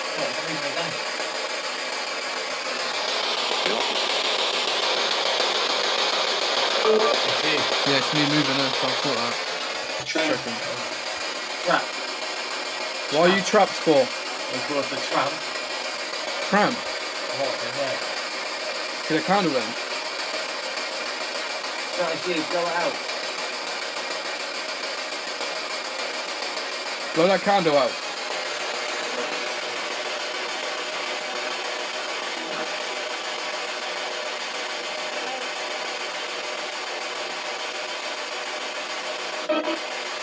Blow the candle out, come on.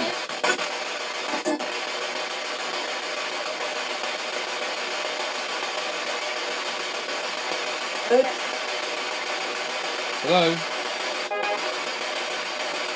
You're from the wartime.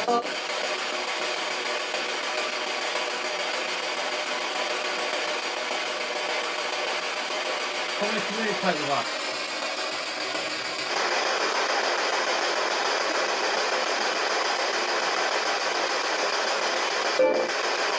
How many spirits are with us?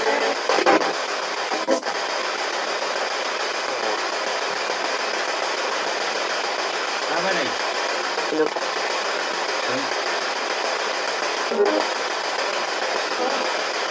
Do you know where you are?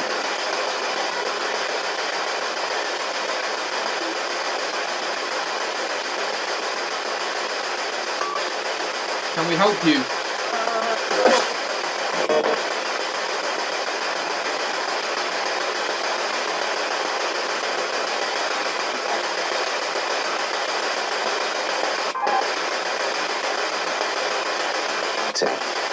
Ten. 10 what? 10 spirits. 10 what?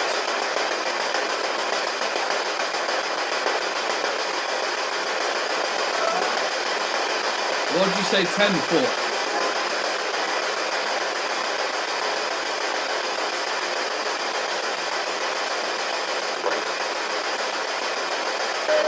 One. Oh, you're serious time now, Don. Yeah? Yeah. No way, still off the way back then. They're going to quite a lot in. Bonjour.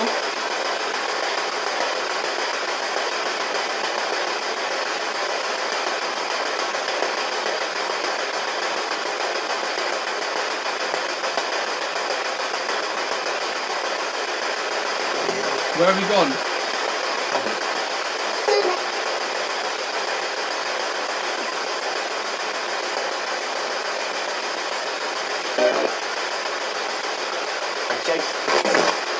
Jason.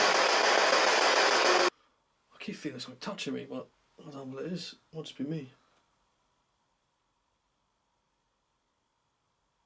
Come on.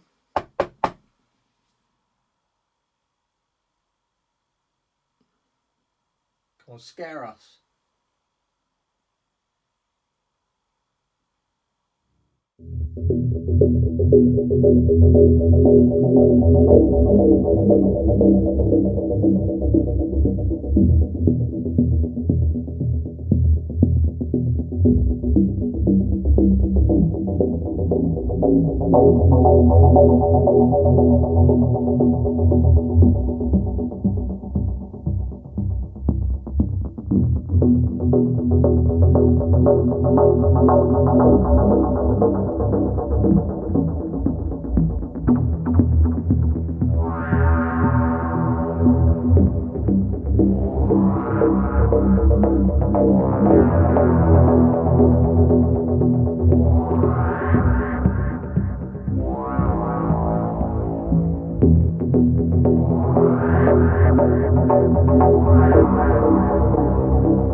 Merry Christmas!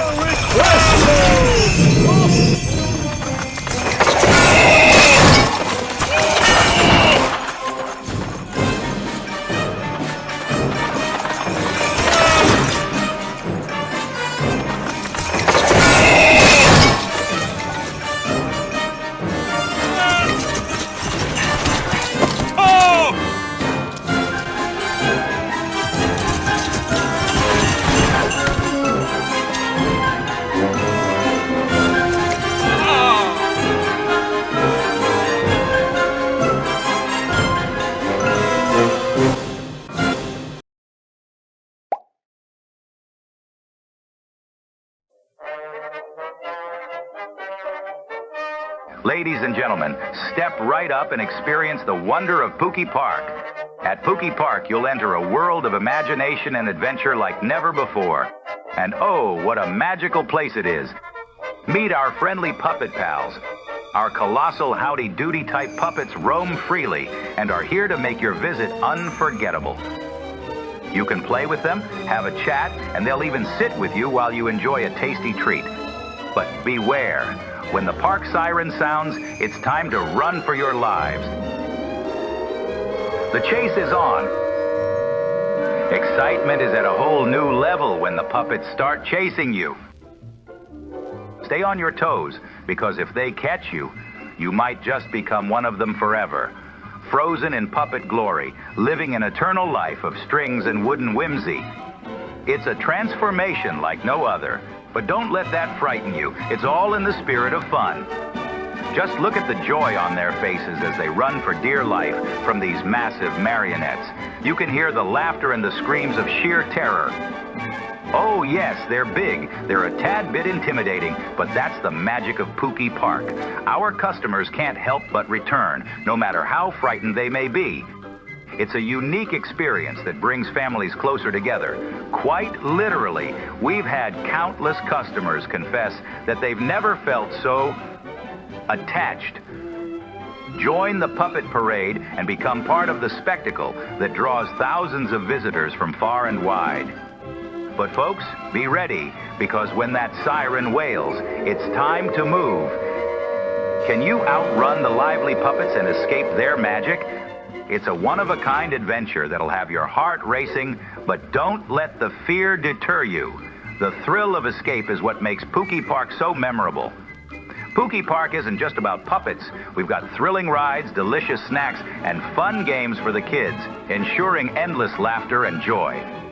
And when you're thirsty, our top-notch soda jerks are ready to serve you the finest refreshments, perfect for quenching your thirst after a day of excitement. There's something for everyone. Embrace the adventure and face your fears. It could be a lifetime of strings attached, but who could resist such a captivating adventure? Gather your family and join us at Pookie Park, where the magic of imagination meets the thrill of escape. Make memories you'll cherish for a lifetime.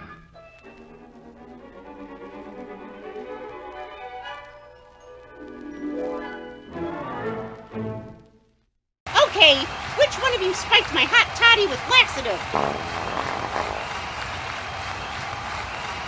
Oh, you are so dead.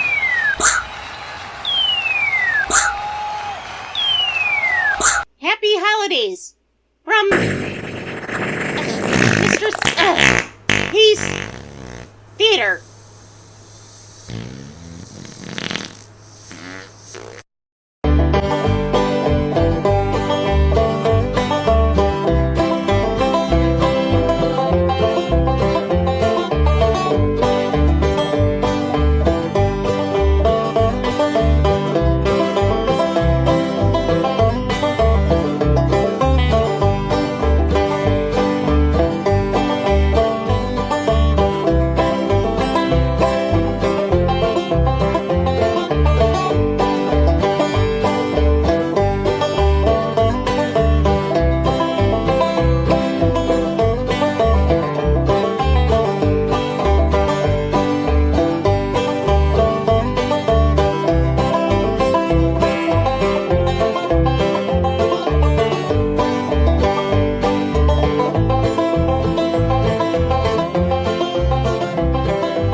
This whole thing happened 2 years ago, about 2 weeks before Christmas. I am a 16-year-old female. Bobby is 11 and Mo is 13. One night at around 11:30 p.m. during Christmas break, I'm sitting in my mama's room just talking to my sisters, Bobby and Mo, and of course my mom. Sitting together to talk is a usual thing for us. As we are wrapping up our conversations and saying our goodnights, my mom says she wants some water. Because it's important to this story, we don't keep water bottles in the house, because when they're in there, my father likes to go for them. Which wouldn't be a problem, but he usually takes a sip or two of them and then gets another bottle later when he's thirsty again, even though the one he just grabbed is half full. And since it aggravates my mom, she just keeps them in her truck. Anyways, she asks Mo and me to go outside to get her a few bottles. I grabbed her car keys and headed outside. I get to our front gate and I wave Mo to come with me. She then says she doesn't want to help me with carrying some extra bottles because it's cold outside. Screw it. I walk my happy self down the driveway into my mom's vehicle. As I was walking down, I see a black figure standing in the middle of the street. I brush it off and just tell myself that the person is probably walking through to get somewhere. I grab the waters, but out of the corner of my eye, I can still see the person standing absolutely still. As I close the trunk and lock the car, I see him turn his head to stare at me. I was so creeped out. I ran up my driveway, slammed the gate, went into my house, and locked the doors. I told my mom about the guy, and she called my dad to ask him to see who was out there. My dad comes home about an hour later. Apparently, that same person was still standing there, and didn't leave until after my dad asked him how he was doing. 2 days later, my grandma asked me to take some money over to our neighbor's house for a reason completely unrelated. I'm in my comfy slippers, so I asked Mo and Bobby to go do it. They agreed to go, but only if I stood outside the gate and watched them. The girls walked over there to her front door and knocked. She doesn't answer, so they stand there waiting for a couple of minutes before they try again. I noticed that after they knocked the first time, the guy I'd seen standing in the middle of the street 2 nights before was walking up the street again. I got an eerie feeling and I was hoping that the neighbor would hurry. He was 2 houses away when she finally answered the door. The girl said goodbye to our neighbor and proceeded to walk back to our house. They were just getting to the end of the lady's long driveway when the man was at the starting point of it. He was literally 10 steps away from the girls now. And he just started laughing. Just this gross cackle of a laugh. The girls get creeped out, obviously, and start to run and walk up the driveway. He picks up his pace and notices me standing at the gate waiting for them, looks me in the eye and bites his lip, and starts whistling some creepy-ass tune. By now, the girls are inside the gate and the man starts walking up our driveway, still whistling, and I shake my head no, and he laughs again. He's about halfway up the driveway when my dad comes out.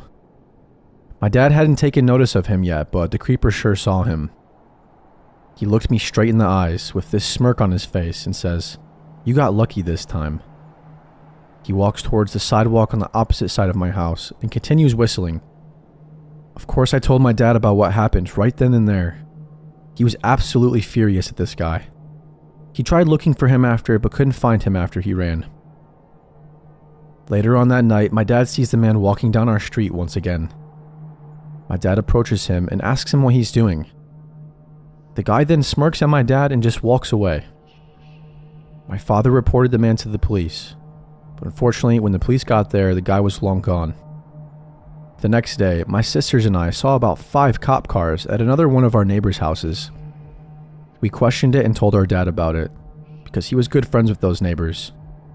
About an hour later, the police showed up at our door. They were there to talk to us about the same man standing in the middle of the street, walking up my driveway and all that. He tried to kidnap and rape our neighbor's 10-year-old daughter. So it turns out that the man had broken in through the little girl's bedroom window, tried to get the girl to take off her clothes, and when she screamed, he grabbed her by the hair and started hitting her.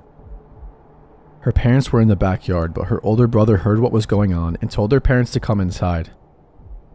The little girl's dad tackled the man down and started beating him senseless. Meanwhile, the mother called the police.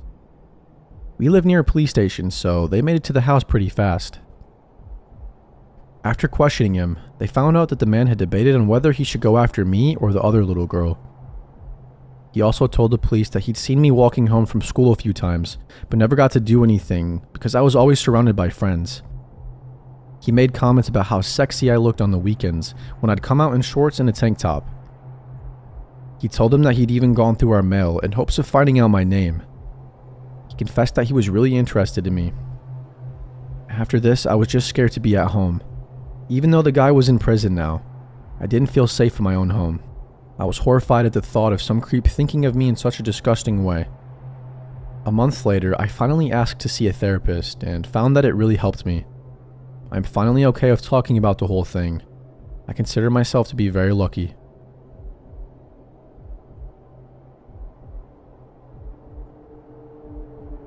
This happened in 2019.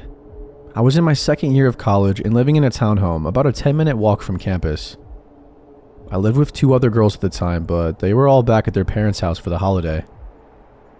I work in healthcare and I was working Christmas this year. A little bit of a backstory. There used to be 4 of us living there, but one girl had moved out due to issues with her boyfriend. He was a jackass who abused our kindness on allowing him to stay there, and was only supposed to come every so often, but he basically ended up living there. We told her she needed to kick him out after an incident with him one night after he got physical with her and verbally abusive with the rest of us. But she wouldn't listen, and we told her we would have to talk to the landlord then. Long story short, she ended up moving out and left on bad terms with all of us. On another side note, I have been in a physically and mentally abusive relationship before, so I understand how things may have been going for her. I tried my best for 2 years at that point to help her open her eyes to the abuse and get her away from him. At this point, it was affecting everyone and we didn't feel safe with him there, so she moved out. Back to the story. It was Christmas Eve and I worked the next day, so I was getting ready for bed. I locked the doors and turned the lights off and went downstairs where my bedroom was. I was scrolling on TikTok for about an hour. It was Christmas Day at this point, when I heard what sounded like the chairs in the kitchen move. The kitchen is right above my bedroom. I thought maybe I was hearing the neighbors next door as we share the same walls and sometimes they can be loud. But I remembered one of them texting me and asking me to bring in a package for them that they were expecting while they were all gone. The noise was short-lived and so I just brushed it off. Next thing I know, my bedroom door is being opened slowly. In this moment, I get a flashback and I remember my second grade teacher telling us about the time someone broke into her house and how she acted as if she were asleep. So if they were there to just rob her, they wouldn't feel the need to hurt her if she saw them. But my freaking phone screen is lighting up my scared jaw-dropped face, so I can't act like I'm asleep. Where I was laying in my bed faced directly to the door, so we were looking right at each other. So there I was laying in my bed shitting myself while this guy had 1 foot in my bedroom with the door cracked open. He slowly takes his foot out and closes my door. I sat there in complete utter shock. I couldn't make out what he looked like as my eyes were adjusting to the dark again from my phone screen. All I could see was a backwards baseball cap. I knew I had to call the police, but my anxious ass knew if I called, it would alert my parents' phones that I called. So me being dumb as hell, I was like, well, I don't want to make them worry. Also, I was scared that he might still be somewhere in the house, and I didn't know what he would do if he heard me call. So I text the guy I was seeing at the time, and I tell him that some guy just broke into our house and came into my room. He snapped me out of it and told me to call the police, and so I did finally. The dispatcher asked me if I felt comfortable enough to go unlock the front door for them so they didn't have to break it down. And I told her no way, I didn't care if the door was broken. I wasn't going to get up and walk there alone. A couple of minutes later, I see flashlights shining through my window, and I hear the police knocking at the door and announcing themselves. They got in and they asked me where I was.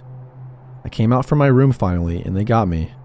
They told me to wait on the back porch while 2 of them searched the house, and 1 stayed with me. It was like the shit you see in movies, where they have their guns and turn the corner with their partner and everything. They didn't find anyone, and I said nothing looked like it had been taken. They even tried to get fingerprints, but were unsuccessful. They started asking me questions and informed me that the back door was unlocked and had no signs that it had been broken. I told them that I locked it though. Luckily, the guy I was talking to stayed with me that night, but I still couldn't sleep. I kept having to go check every inch of the house over and over. I placed chairs under the door handles on the front door, back door, and even my bedroom. The next day, I informed our landlord, and she refused to come out and change the locks. And she never ended up changing them for the rest of the time we lived there. Every time I go to bed now, I triple check all the doors have been locked. Doesn't matter where I am. I have a dog now, and he helps my anxiety of intruders, as well as a recent purchase of a Ring doorbell. I believe it was our old roommate's boyfriend. I think they may have had an extra key for him because he was basically living there at one point. But I don't understand why he didn't do anything to me, the house, or our belongings. If it were someone random, I don't know why they wouldn't have done what they intended, and that could have been many different possibilities.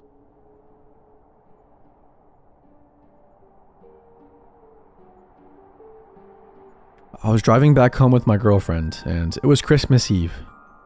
My mother's family used to hold a large celebration at my aunt's house in Estacada. This was my girlfriend's first time meeting with my extended family, but she got on quite well with them.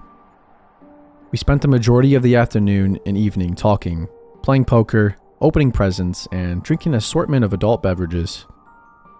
My girlfriend had been quite inebriated by the time we had to leave. Therefore, I'd be driving us home. It was around 11 p.m. or so. I was driving my girlfriend's car along Highway 211. Now this stretch of road is surrounded by farms and dense patches of forest, and parts of it are unlit. But nothing to fear because I grew up in this area, so I knew this road like the back of my hand. The both of us were just driving and talking away. Just two young lovers making the most out of our moment together. There is a portion of the highway that descends down an enormous hill before crossing a deep creek. Surrounding both sides of the road are thick forests, and there are no lights. The only thing we could see was the area directly in front of our headlights. I drive down the hill, cross the bridge, and uphill through more forest. It's as the highway starts to flatten out that it happens. Something sprints across the road so suddenly that I almost hit whatever it was. I slam on the brakes. I turned to my girlfriend and asked her if she saw that. She confirmed that she had, but she couldn't make out what it was either. Maybe it was a coyote, as they are a fairly common sight in this area. But something felt off about it. Whatever it was that ran in front of the car disappeared into the woods next to the road.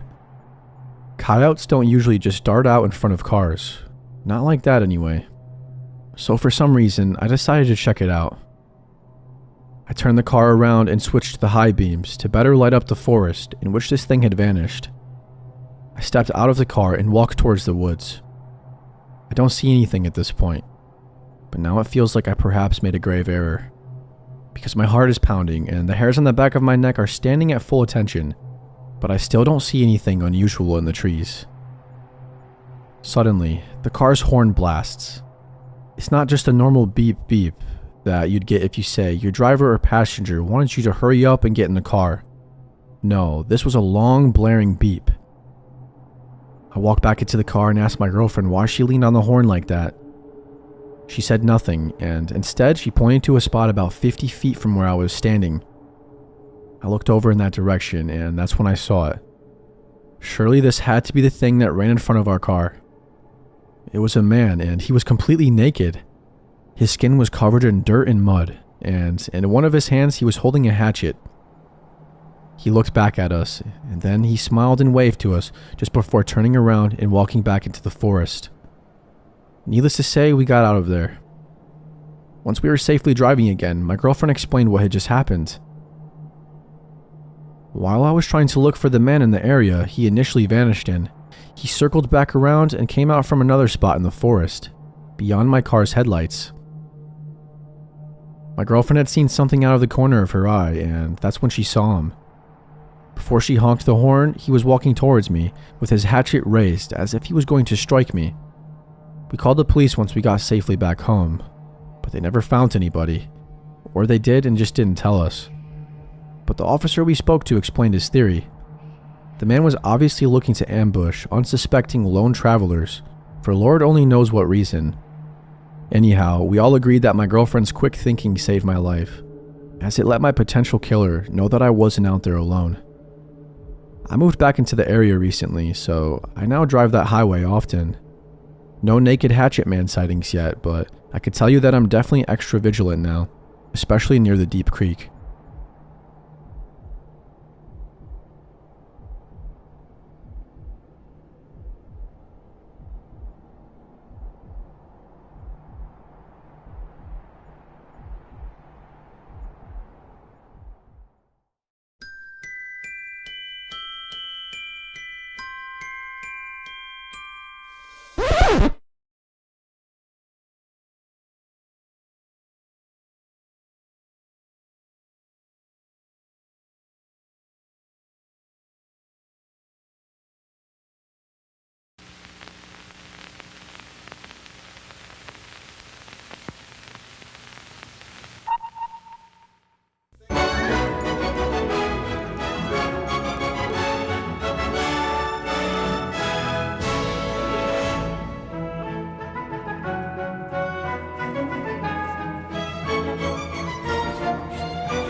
you doing?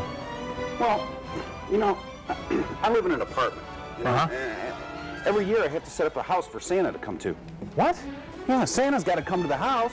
You got to have a house for Santa to show. What are you talking about? You got to have a house so I get my presents. You're saying that Santa won't come if you don't have this little house in your apartment? Yeah. That is the dumbest thing I've ever heard. Come on, I do this every year. All I got to do is set it up. It only takes a couple of seconds and then... What? Voila! Yeah! You got my present? Woohoo! Thanks! We would like to take you behind the scenes to see exactly what goes into making comedy for you. Now, come backstage with the Midnight Movie.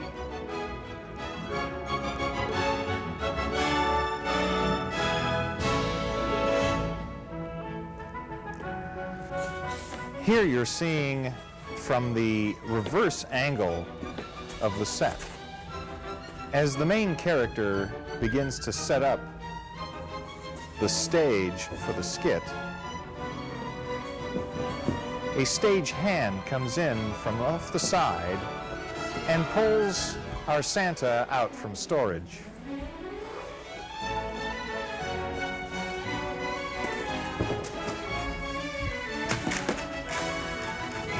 All the while working in perfect harmony to stay unseen behind the walls of the set.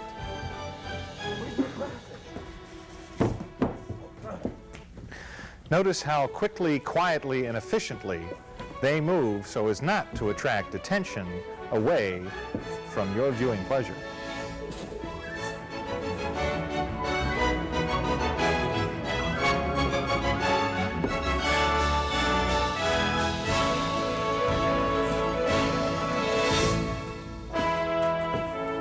Voila! Ho, ho, ho.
Oh.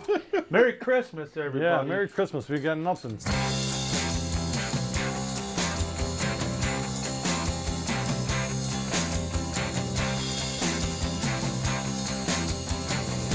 That's not being aired this week. This year.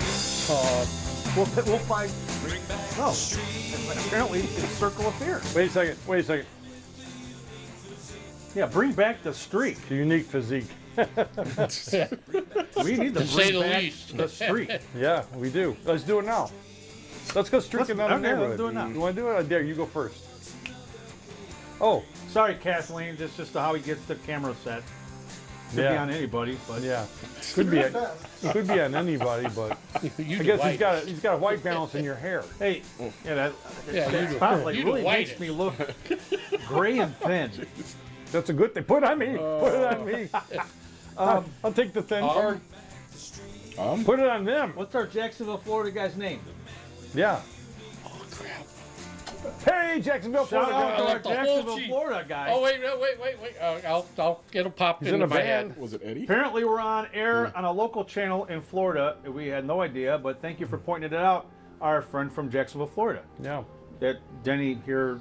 I left the whole cannot sheet. remember I left your- everything sitting on the table, man. Thanks a lot, Denny, for that information. You're Maybe next welcome. year. You did? Yeah, I left the whole sheet on the Did table. you run home and get it? I left the whole sheet on the table. I'm not driving you home. Oh, shoot. I'm not gonna get home. Well, I'm not She's gonna walking. stay home. We'll find out. According to till the show Rocco, comes. Merry We're Christmas. looking. No, not yet. Looking. Not yet. That's next week? Yeah, next week. Oh. The what? This what's is the on week before the next week. Oh, wait. Whoa. Breaking news. Just Florida, Jacksonville guy, James Fry. James Fry. Shout out James to you. Fry. Oh, he gets a big call. Oh, yeah. Give him a big double cowbell. Double cowbell. Triple. Quadruple. Yeah.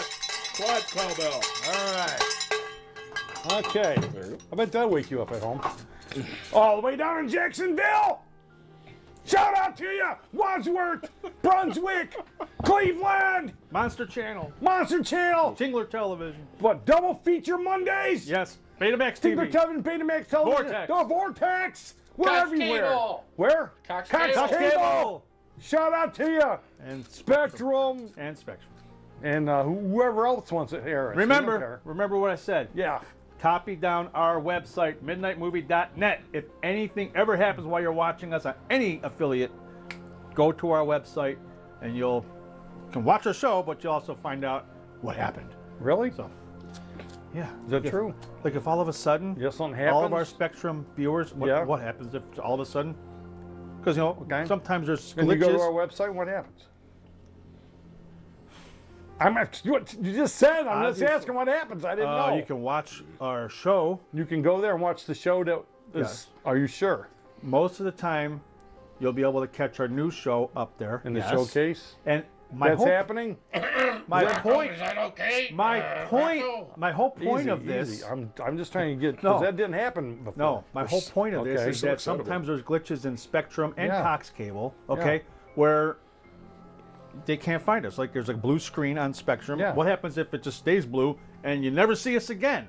I'm talking to our Spectrum viewers. Yeah. That if that ever happens, just go to our website. Go to the website. And hope to God that it's just a glitch and we come back on Spectrum. But if for some reason it never comes back, ever, I'm just saying, you can go to our website and find other ways to watch the show. Okay. The show. The show. The show. We send it out. That's all. We don't know if they're receiving it. That's my whole point. Is that I get nervous when there's glitches. Yeah, and me it's like, too. oh, That's you why know? when you said that, I was No. like, wait, you can go there? No. I didn't know that. You can go there and say, hey! Like, or you just look. You can't send No, a message. I'm telling them to. Because you made it sound like you send them, No. hey, something's going on here. And then our technical we crew- get that on Facebook. Yeah, I know. And I love it. Thanks for people letting us out. No. Go to our website. If you however you're watching us, if anything happens and you can't watch us Anything happens, anymore, yeah, go like to if- our What if website. the power goes out? You What's go to our tonight- website then? What's tonight's movie? I don't know. Vern, what's tonight's movie? Demon. Demon, he says. Demon. The demon. Demon. The demon. Yeah. So, hey, this is good though. With Cameron Mitchell. Yeah, and it's hold good- and it's got like a dang it, cool like glove thingy I saw. Yeah, hold on. And Cameron's like, yeah, and this is what from Sparkling Italy. glove? Oh, he's got like little. He's got like a Catwoman's old gloves. You ever see the Catwoman? She's got those gloves with the nails on it. Like Catwoman from Batman? Yeah. It also You stars. see her gloves? Stars Jennifer Holmes. Which Yeah. ones? Who? There's been several. Is that related to John Holmes? Because he was a big star. Yeah. I bet he was. I just wondered. Did you know Cameron Mitchell's in tonight's movie? Where's Did you my- know that? Did you know Cameron Mitchell, unwittingly, without his knowledge, appeared in a pornographic film? That's true, 1982. Didn't know it. He didn't know it. He played a police detective. Oh. And there is. Oh, really? Yeah, and then they're like, oh, yeah, it's a. And he's like, whoa, I did not know. What, did he whip out his pistol? No, I don't know what he did. His name, remember? just asking. Remember High Chaparral? Did he shoot blanks? What was his name in High Chaparral? Did he pistol Buck, somebody? right? Buck? He says, my name is Buck, and I like tonight's movie, Demon. You know where I was going. Yeah, that was like some Quentin Tarantino So, stuff, what's right? tonight's movie about? Yeah, what is it about? About 1 hour and a half? Hour and a half, yeah. Random I did people not are terrorized by a do my homework. malevolent man wearing a black leather glove with razor fingers who brings their worst fears to life. Razor fingers, is this kind of like Freddy Krueger? I said more like Catwoman's. Okay. Catwoman's glove. All right. So, but yeah, the reason why I brought up that it also stars Jennifer Holmes is that Why? she's appeared in tons and tons and tons and tons of TV shows. Heart to Heart. That's because she makes her living as an actress. Oh no, she's not known for like one episode here, one episode here. Not but she was also for the first season she was the maid in Newhart. It was just the first season, and after that she left. Well, actually, it's just the first episode of the first season. You think so? Yep, I'm quite sure. I don't know. And then she was replaced. Allegedly, possibly. Allegedly, possibly, maybe it was for the first season. First season, and she was replaced. I said first episode of first season. Where did you read that? We're going to the Wikipedia, page 1. I don't know. I don't remember. Let's go to the demon. Okay. Bring back the street. The man with the unique physique. Bring back the street.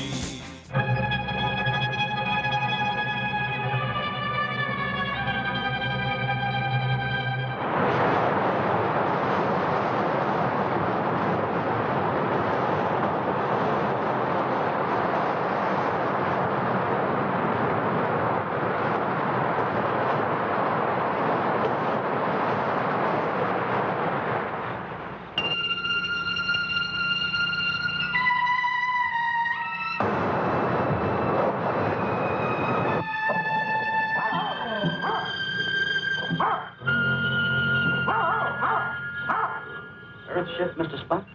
Difficult to say, Captain. We're getting no registration beam from it. Look at those pectorals, Mom. Isn't he super? You know, I think for a 14-year-old, you're a little overset. No kidding. That's great. Bedtime, Emily.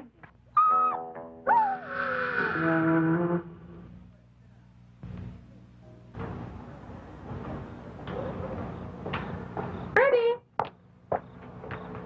Ready? Come on, my boy. Where are you? Ready, boy. Come on. Ready, boy. Hey, come on. Come on, Freddie.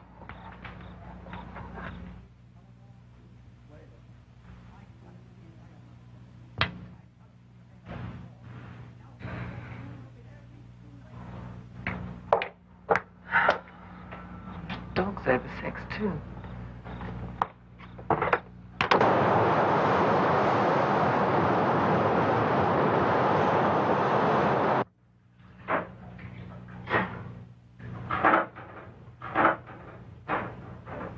Emily? Emily, is that you?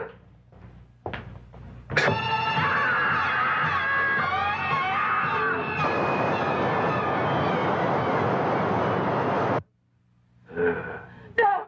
No! No! Emily!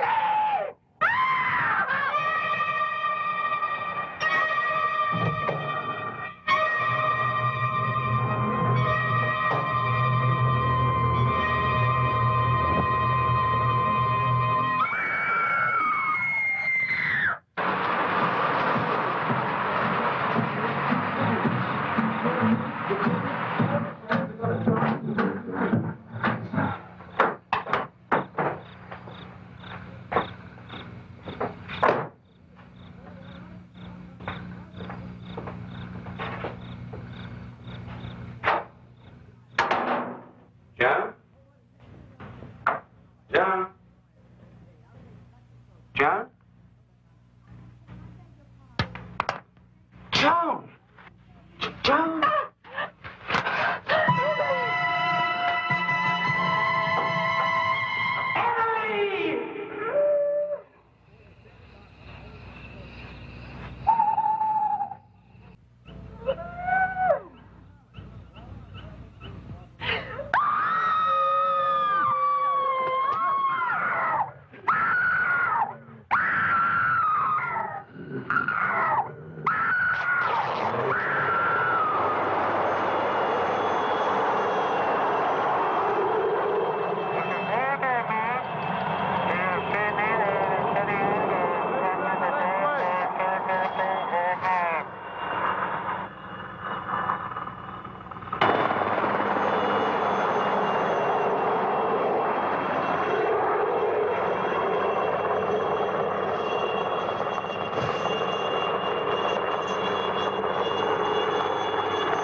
Hop in.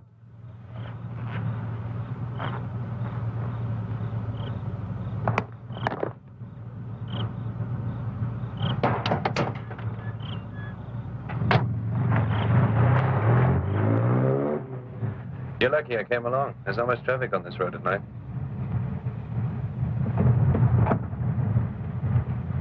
Where are you from?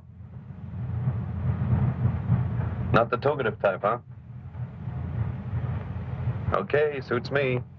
But don't mind if I talk up a storm. Listening to me is the price of the ride. My mother says the only thing mobile about me is my mouth.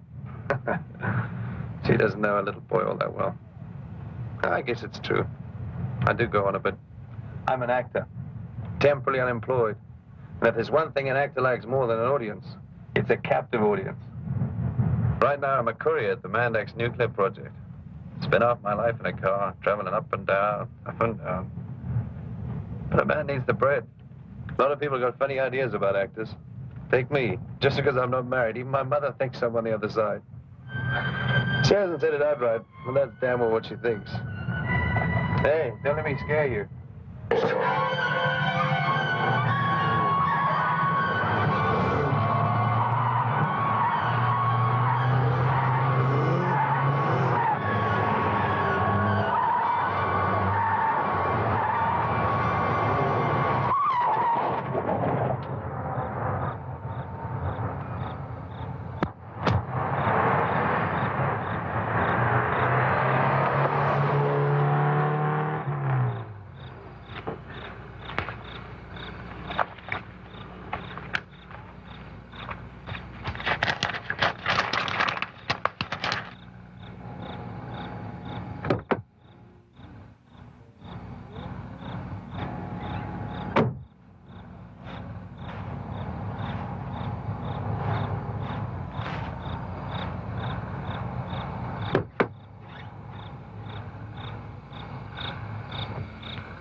Found it okay.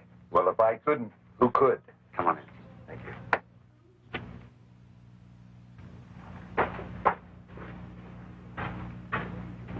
This is my wife.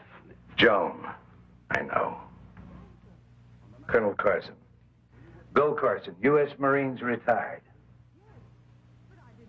We expected him. Witch doctor with mask and bead. Where'd you sit down? Thank you.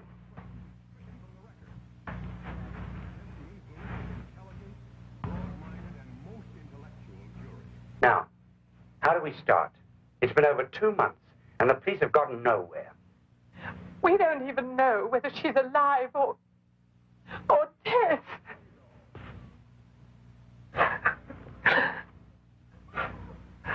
I'll give you everything I've got if you can find this monster.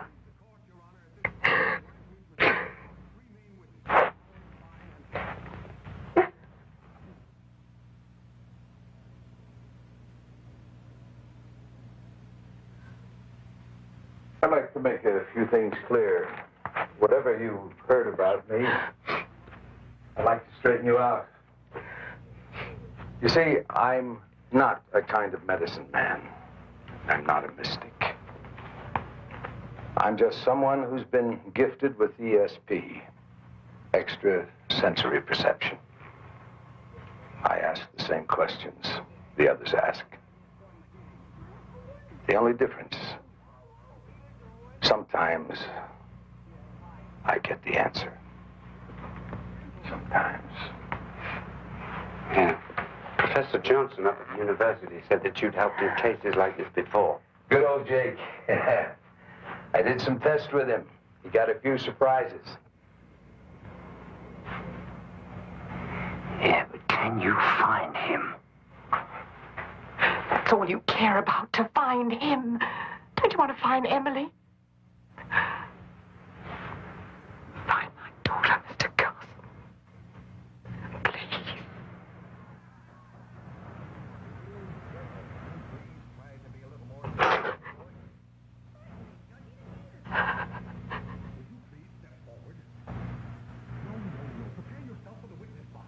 I want you to understand one thing. I want nothing from you. I only want to help.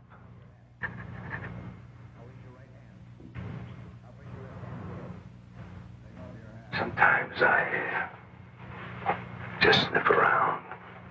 Sometimes I get pictures in my mind. Pictures of places, people. I want to see Emily's room. Yes, sir. It's just... I know.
This must look like witchcraft to you. But sometimes I get feelings, vibes, as the kids would call them. All right, anything. But just help us find Emily. It takes time.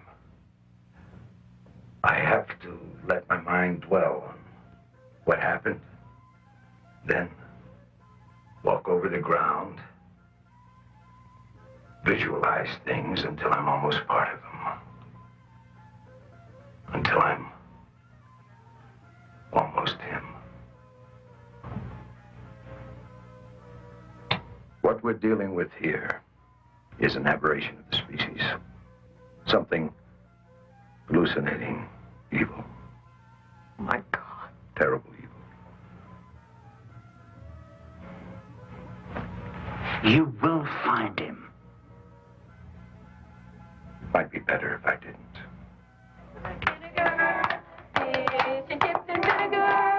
Pepper, pepper, pepper, salt. Don't throw your trash in my backyard, my backyard, my backyard. Don't throw your trash in my backyard, my backyard's full. Ready? Fish, chips, and vinegar. Pepper, pepper, pepper, salt. Don't throw your trash in my backyard, my backyard, my backyard. Don't throw your trash in my backyard's full. 1 bottle top, 2 bottle top, 3 bottle top, 4 bottle top, 5 bottle top, 6 bottle pop. Don't throw your trash in my backyard's full. Oh, 1 bottle pop.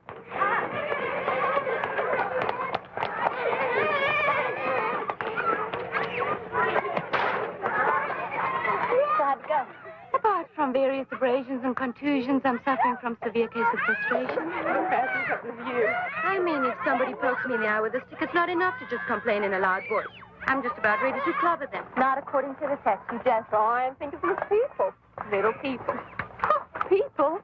Joe, you've only been here a week. You can't expect to know all the answers. Being a teacher just takes adjusting to.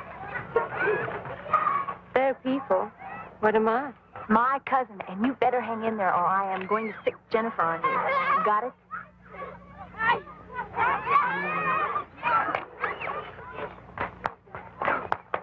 It's good. It's good. When I have one day I want you to be just like this person.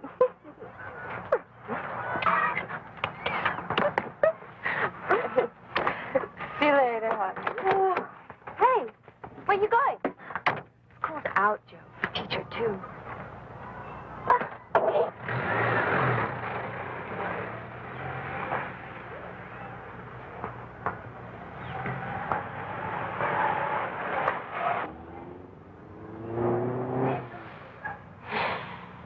That man again.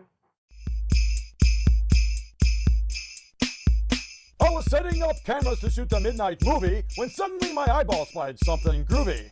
In the corner was an old man dressed in red and white, and when he noticed I saw him, pulled his knees in tight. They did the bop, the midnight movie Christmas bop. They did the bop, it will make your belly flop. They did the bop, it's a dance you cannot stop. They did the bop, the midnight movie Christmas bop. From behind my chair in Studio 4, I watched the old man as he shuffled out the door. The other guys began to enter the room, looking for the source of that mighty boom. They did the bop, the midnight movie Christmas bop. They did the bop, it will make your belly flop. They did the bop, it's a dance you cannot stop. They did the bop, the midnight movie Christmas bop. The cast was very eager to learn. Their hips and legs began to squirm. The crew consisted of Trevisano, Denny, and Vern. Of course, Rich came out and took his turn. They did the bop, the midnight movie Christmas bop. They did the bop, it will make your belly flop. They did the bop, it's a dance you cannot stop. They did the bop, the midnight movie Christmas bop. So everything was cool, they were enjoying the moves. Then Santa turned his ears towards some prancing hooves. The reindeer were ready to go. It was a miserable night with a blinding snow. But before he left, they did the bop, the midnight movie Christmas bop. They did the bop, it will make your belly flop. They did the bop, it's a dance you cannot stop. They did the bop, the midnight movie Christmas bop. Now I know it's hard to catch old Jolly St. Nick. All of these cameras are nary a pick. I yelled to Rocco to get a shot. 1 second he was there, the next he was not. Now what was that dance? The bunny hop? No, they yelled it was the Christmas pop. They did the pop. The Midnight Movie Christmas pop. They did the pop. It will make your belly flop. They did the pop. It's a dance you cannot stop. They did the pop. The Midnight Movie Christmas pop. But out of the dark of that Christmas night, Santa yelled out with all his might, Merry Christmas to all, and to all a good fright. Ha ha ha!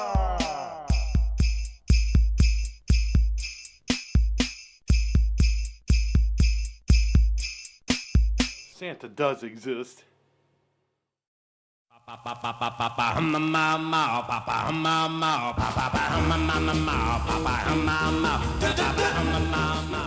who mau mau, we're up. I was about to say, is this like beach music? Wait, are we up? We're up. We're up. Are we playing beach music? Do they know that? No. They don't know that we're up. Sure. But we're up. But they're playing. The parents are acting up again. They're doing their own little thing. We're here. Hope you like the first part of the Demons. As they're professional, real professional. Hello. Hey, Mom and Dad. Wait a second. Which is which? Well, which? Oh. No. Mark Pitto. Archivist Lil. Oh my gosh. See, this is a blast from the past. Good times. Yeah, I'm glad you're a historian. So apparently he didn't. I told him what movie, what episode, where to find it. Apparently he didn't look. You're a better historian than him. You have it? I go, yeah, I got it. What? We're up. I know we're up. Yeah, I just watching. Yeah, you guys can handle it sometimes. My God, we hand you the controls for 2 seconds, and all of a sudden we find we're in a crash dive. We got to pull back. All of a sudden, pull up, pull up. Jeez. What do you do? Any shout outs? Yeah, I got shout outs. Yeah, 2. That was it. Yeah, and then they're back to us. Yeah, I got shout outs. Hey, we're up. Trip, come on, right the ship. Ooh, put it on the magpie. This doesn't look good. Yeah. The show of guys. Woo, we just cleared the Alps just by a hair. These guys. Good. Oh, they were letting us go. All right, so hey, flames. What? Oh, my heart's like racing. Oh, defibrillator. Yeah. Woo. Earlier when we first walked in, where did that come? Why? I have an X-ray, sir. Okay, I'm gonna tease the face off. Okay. Did you guys all do your homework? I didn't understand what you were doing. Just look at the. Just look at the pictures. Look at them. Here's a couple pictures. Okay, let's try to guess what the face-off's going to be. Well, yeah. I did my homework in He the did his car. homework in the car. I go, you look at the posters? I looked at it. What? I go, pictures. All right, let's do this thing. Okay, tonight's movie, The Demon. Yeah. The Demon. So speaking of demons, two of the most famous, best I think it's movies. Demon. Whatever. Not The Demon. I thought it was Damon. Who cares? Okay. All right, let's get serious so you can get this out for Tonight's you. movie, Demon. Okay, I know it's not your conventional demon. When you think of demon, you think of possessions and stuff like The Exorcist and like the Amityville Horror. Yes, sir. Two of the top all-time, right? Yes, sir. Demons types of movies, right? Yes, sir. Okay. They also had very subtle, but subtle butts, gripping. Yeah, that's what I said. Like the little shape. But well, you said subtle, but movie posters. Yeah. Almost similar. Okay. But different. What was the better movie poster for that movie? Can I ask a question? Sure can. Before we get to yeah. So I know I sent you 4. Yeah, you sent 4. I got two originals, two original, and then two there's remakes. They're 2 alternates. Oh, those alternates? Yeah, I thought so those were from the remake. I was gonna no.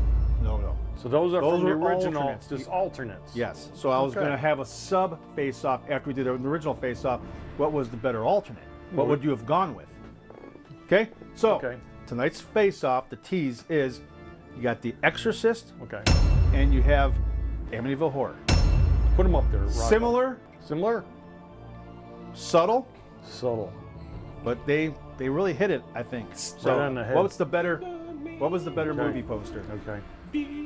Okay, that's what we're going to roll with tonight. We're going to roll with that. We're going to roll hard with that. Yep.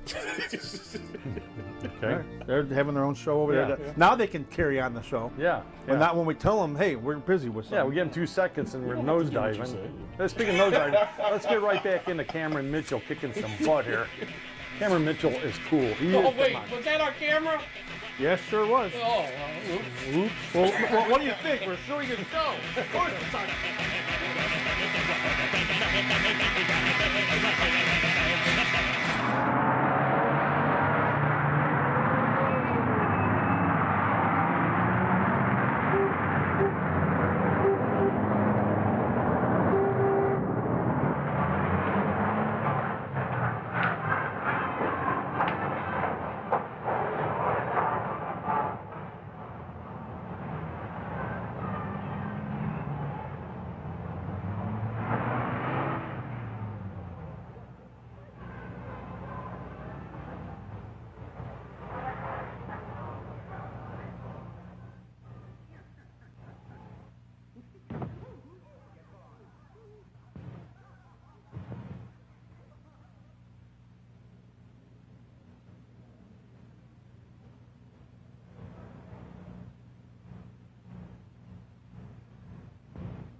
Sorry, how'd you like it? I said, how'd you like it? Oh, it's beautiful. It's really nice.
We'll see you, hey? Yeah. Okay. Ciao. See ya. Bye.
I see her.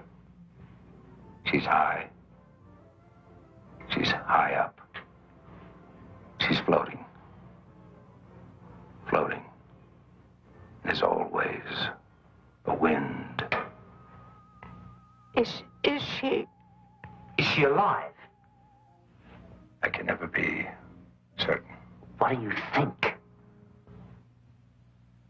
I can only tell you that I have a sense of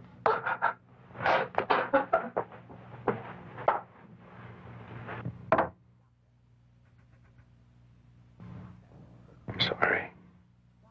All right. So what have we got? Well, have the obvious clues? The man on the roadside. The plastic bag over the head, like Joan. The common denominator. Yeah, we know all that. The police know all that. But where is he now? Now, I sense crowds, bright lights. They fascinate him. He's looking down on the crowds from a shadowland. He's feeling good. Oh, yes, he's feeling good. If only we knew what he looked like. Well, come here. I'll show you something.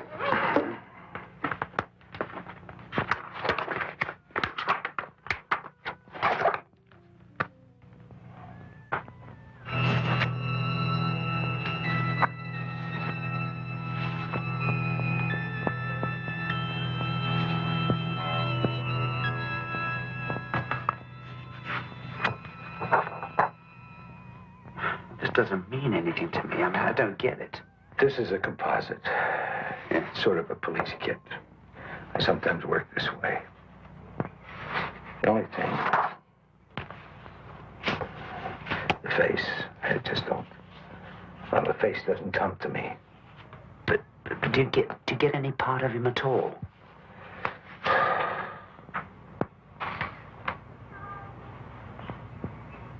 He's less than a man. And more than a man. Much more. I keep seeing this street, this building. The red letters come through very strongly. These red letters. But I can't spell out what they mean. Maybe a hotel. Or maybe...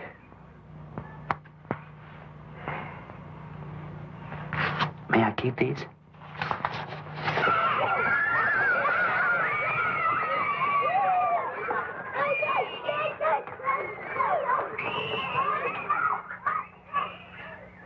Someday I'm going to kill that Jennifer. Triangle yoga helps recovery, renewal. I think I could use a little renewal.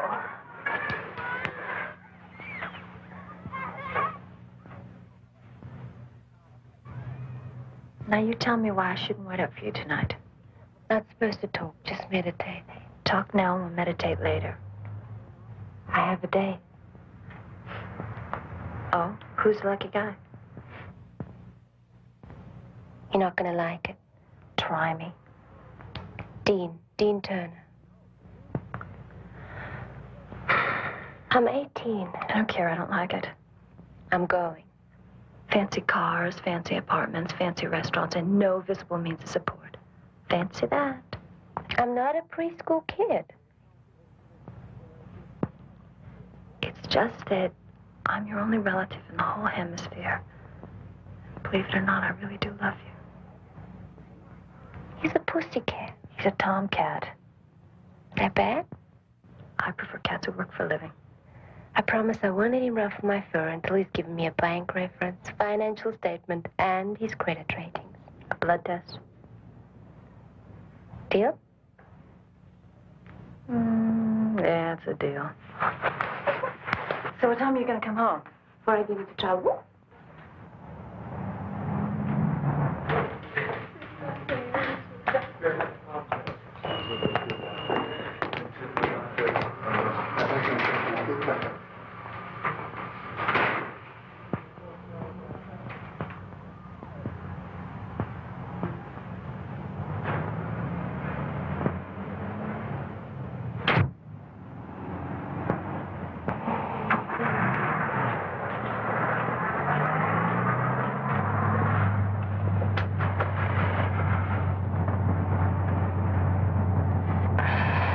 drive me to the moon? Do you mind if we stop at my place first? Merry Christmas, Merry Christmas, Merry Christmas. Who's next now, young man? Want to come and sit on Santa's lap?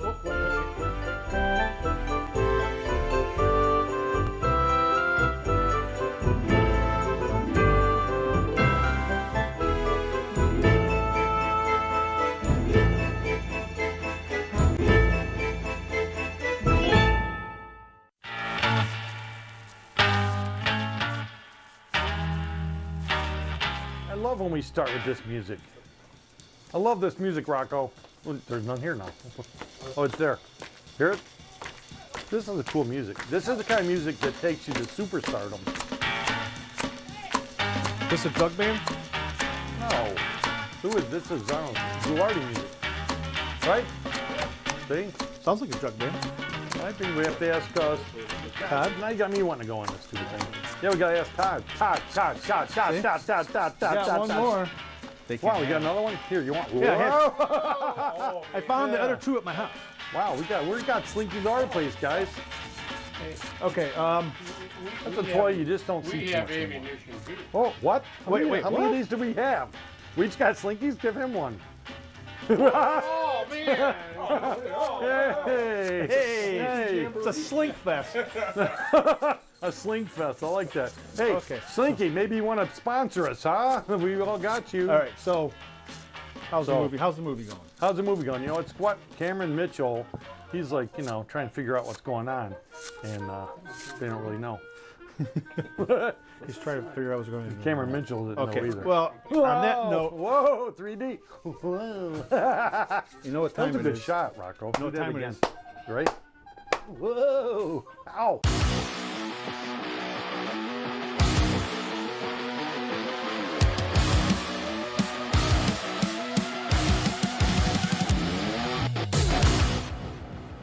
Oh, we're back.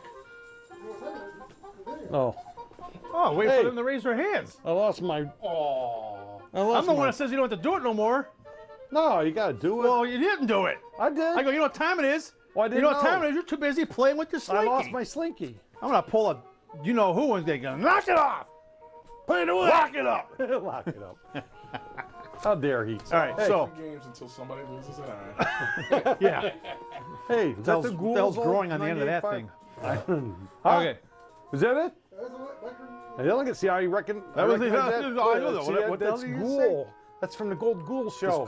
That's 98.5. Ghoul Drool? We remember he's on the radio, 98.5. Ghoul Drool? With Mr. Classic. No kidding. Every Friday I didn't know night, we right? had that. Yeah, Rocco found it. Where, at Rocco's Basso? got some good stuff. Well, where else are we going to find Ghoul stuff laying around? Out back? Shout out to Basso. Shout out to Rocco Basso. Basso Sacco. All right. Okay. We already did the, you know what time it is. So, it's a nice movie, Demon. Demon, Obviously, baby. not quite a possession demon, whatever. I haven't seen the movie yet, so I don't know. No, me neither. So, but two of the Full most disclosure. famous, Yep. best demon They possession are movies. famous. The Exorcist, Yes. Amityville Horror. Yep. Both had. See, I like me and Vern when he was doing his homework on the way here. We did have a discussion. We like the older movie posters because sometimes less is more. They're more subtle, but they hit you. You know, too much mumbo jumbo nowadays. But they're Do they subtle. even have movie posters anymore? Because movies are... Man, they do. I can't even understand movies anymore. They do. Coming at you, and it said on your It's TV. just like and it's released next most week. posters are just like the movies nowadays. It's all eye candy, so let's flood the poster and just, you know, it grabs your attention. Holy crap, look at all this, but there's nothing to it. No substance. No substance, just Doesn't say eye candy. Boy, it doesn't tell the story. It doesn't impart. It doesn't entice you to come see the story. Yeah, most movie posters seem like the same these days, you know. Yeah. So, the I Exorcist. did notice a comparison late in the past. Somebody posted it on Facebook or something of the style of poster. It's almost like a formula. Exactly. Same, Yeah. you know, different movie, but the same like thing. style. Well, look at You're like, Exorcist what and the- you don't Amityville notice it, Horror. but- They're almost similar. Exorcist, you got the priest. Then, well, you don't even know if it's a priest if you haven't seen the movie yet. You just see this Yeah. dark figure Just a dark standing figure. outside with this light. It could be the Black Cowboy Could be the Black Cowboy. Yeah, we don't know. Could be. Could be Yul Brynner. And then Amityville Horror, you know, you just got this Yeah. this ominous light coming out. That could be, yeah, just It's ominous just light. both creepy. What the heck's going on Yeah, inside that house? what's So, going what was the more captivating, and better movie poster? better. Exorcist or Amityville Horror? I'm going with Amityville Horror. I'm gonna go with Exorcist. Clint Eastwood. I know. Going over the process, that you don't know. Think if you Knowing the haven't seen- movie, I know. knowing the movie, I would say The Exorcist, know the but movie, otherwise, I think I'll go Amityville. See, I think in this he actually had a good point. No Clint Eastwood, no What? John Wayne. He actually, because I was thinking if you. You're welcome. Because I know The Exorcist, it hits you differently because you know what. Yeah, you know what that is. But if you just if you just didn't see the movies and you're looking on both, Yeah, you're supposed to look at it like you didn't know the movie. Right, because here's the movie They're in the poster. You haven't posters. seen the movie yet. Boom. What'd you say? I'm gonna go Amityville What was Horror. your choice? Not Amity. Amity. Amity. Okay, you said Amity. What'd you say? Exorcist? You said Exorcist, So and you it's said three Amity. against, So it's Amity, against Amity, one. Amity. Yeah. Even though they're close, it's not by a lot. But I'm gonna go Amity just because those two lights, those two windows. I mean, look like eyes. Like the house is Yeah. it's just creepy.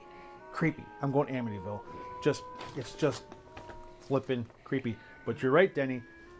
Seeing The Exorcist and seeing that poster creeps you out because you Yeah, know it's- what's knowing waiting what's him. going on. Yeah, upstairs and that. Yeah, Yeah. And if you Does look he real wanna go- closely, because I'm studying the poster, Does he look, wanna- no parking anytime.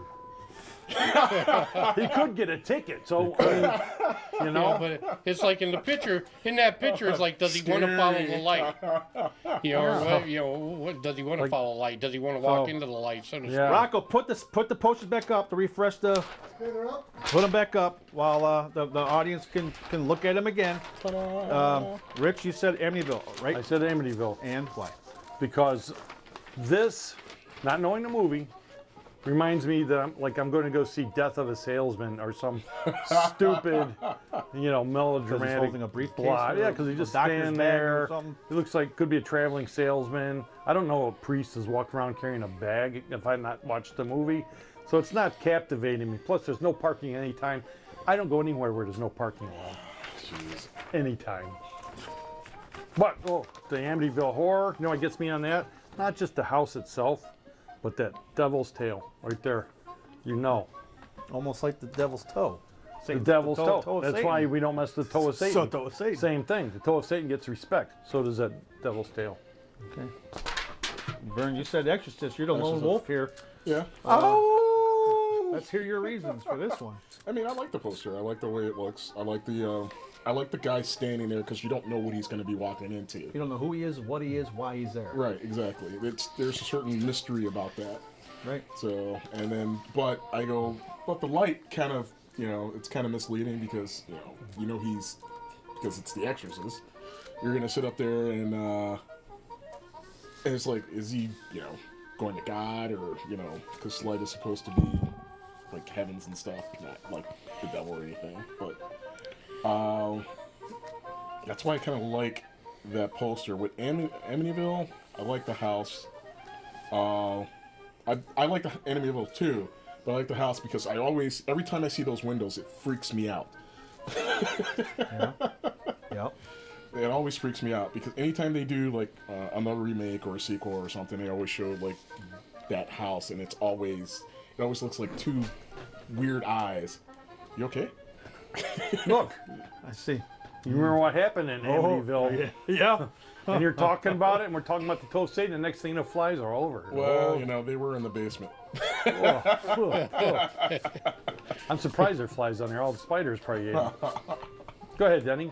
And Pretty much for what I He said. said his reason. I said, actually, it disappeared unless that's the one, The Exorcist, the original Exorcist. It's down there. No, I don't need the pillow. It's on the floor. I won't even call it the pillow that it is.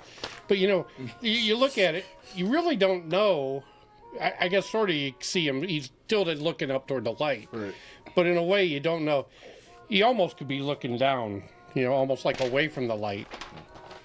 A little bit. Or maybe it's his calling. Yeah, it just there's something about those eyes and even the chimney. There's something about the chimney. Is it a nose or what? Is that there's a facial expression Yeah, it into almost looks that. like it has a face. Yeah, So it's just 3-1. Rocco? Amityville, because it looks like an evil face. Lil? The Exorcist poster is very mysterious and you don't know what's going on, but the red and black in the Amityville is just creepy. The way they use the dark black and the reds, and then, it's such a like weird everybody else red. has said, the windows, you know, amongst all those darker colors. Creeps me out. there you go. So what do you guys think about the alternate posters? These were kind of the posters that were released after the movie was out. You know, because I mean, you look at this, video I mean, release. you know. That one's lame. See, I don't like that. So, at I all. mean, this is again mysterious Exorcist. It's like the shadow or something. It's mysterious, but this is like after the shadow after knows. the movie's been released, so you know who he is. It's still mysterious. So, That's not but, mysterious. No. It could be like Deep Throat from Watergate or something. the Amityville horror. Yeah. It was The guy with the hat, the guy with the axe. It made it look more ruins it. cartoonish. You know, just I don't know. For God's sakes, get out! He's got the axe. Yeah, the guy with the axe ruins it all. Yeah, You think it ruins it? No, I don't think it ruins it because I think it gives that slasher feel. It does. Which it does. it It gave it a the slasher time they feel. released it. Plus, that's actually what happened. The original. But yeah, it's another just, one of the original posters I was going to use as well is they show the house and then they show the Lutzes, the husband and wife in front, their arms around each other, just looking at the camera. Yeah, it was kind of lame. So that's why I chose the one I did choose. Yeah. Should be Thanos' father be on there. What? Thanos should be on there with his dad. Who? Thanos. Thanos Yeah. with those rings. Yeah, he should be the one going at it because it's the son. Okay. You jumped the shark. Did he? Yeah, Thanos, because the guy that played Lutz on that, I understand what you were saying, Rocco. his son played Thanos. Oh, really? Yeah, what's his name from Marcus Welby? Really? Yeah. Yeah, here's a quick one for you. quick one. So anyway, Back it let up. us know what you guys think. 440-944-7105. Exorcist, Amityville Horror. Just the movie posters, not the movie. But here's an easy one, though. Who had the better sequel? Amityville 2 was actually pretty darn good. Better than It had Burt Young in it. Burt Young. Robin? Burt Young. Robin? Paulie. Oh. he just passed away. No, hey, I was thinking Burt Ward. Oh. No, and it had I got my birds mixed up. oh, what's her name? What's her name? Oh my God. What's her name? Ryan's there too. What's her name? Meg Ryan. She's like, oh, a ghost. Oh. I don't know what I'm doing. we're going back to the demon. Crap, Yeah, what's let's her get back to the name? demon. When we I'll come have back her name from, for you.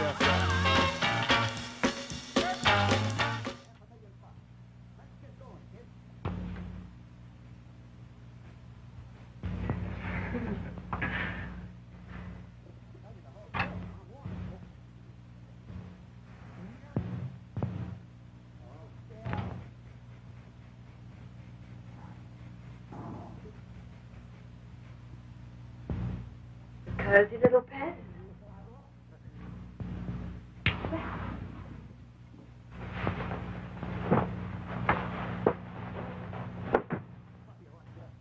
Take your shoes off. Get comfortable. My house is your house, as they say in Spain. Only I don't know how to pronounce Pronounce it?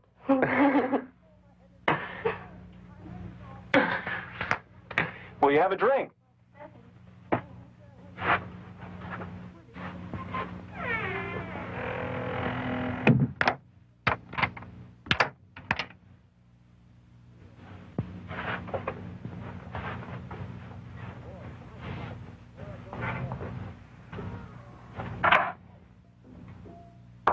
You sure you won't change your mind? I'm sure.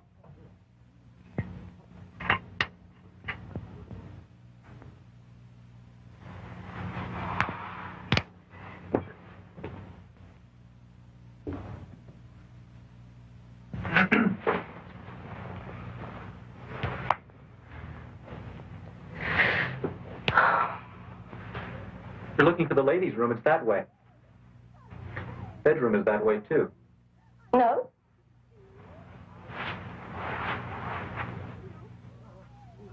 You want to tell me about it? I'm looking for your visible means of support. You know, when somebody says he has no visible means of support, well, I figure if you do have any, I'll be able to see them. I always thought they'd look like an old-fashioned pair of suspenders. Ah, you want to know where the bread comes from? And the caviar.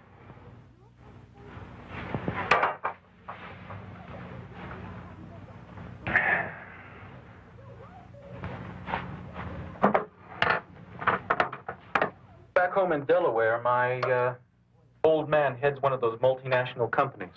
You know, oil, grain, hotels. Contra? Sure. I grew up knowing my father already owned everything worth owning in the world. So you decided to play? Let's just say I got into a few jams. But my father always bailed me out. He's really a nice guy. The poor little rich boy, huh? Hey, you're supposed to be a silly, innocent, unsophisticated little girl who doesn't know how to say no. And you thought you could have my body for a little wine, lobster, a ride in your Scarlatti, and a lull in this dandy double plush car? It usually works. How about it? I'd like to inform you in a very loud voice. You fry me. Why? You want to know something? You're really kind of soppy. You feel sorry for yourself. Well, hell, the richest kid on the block doesn't have to be the happiest. Do you know what you need? Love. That's what I've been trying to tell you. Come on. Mother love. Mother love. Mm-hmm. Stay flat on your back. Keep your hands at your side. You're rich, spoiled, soppy, and kind of handsome. I could learn to like you.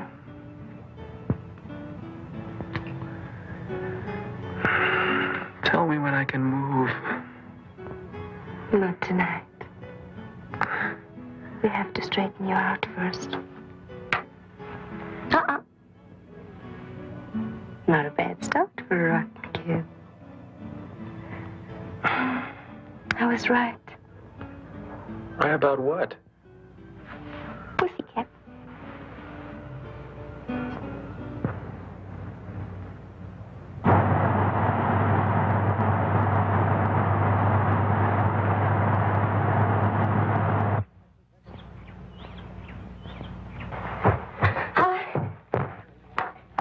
Coffee's on the stove. Eat well? Not after that 1 o'clock phone call. I couldn't go back to sleep. What'd your parents say? Mother got on the phone and I couldn't hear because of the static. Here. And then Daddy just yelled direct from New York. They said something about the 18th. Quite soon. We haven't even had one wild party yet. How about it? No. It's a tiny little wild party? Nope. You can ask me about last night? I can see it all over your face. He was a real prince. I don't know. Kind of a sad little boy. We're talking about the same guy. I'm seeing him again tonight. 2 nights in a row. Come on, we gotta go anyway. Here, come. Have a stop with you.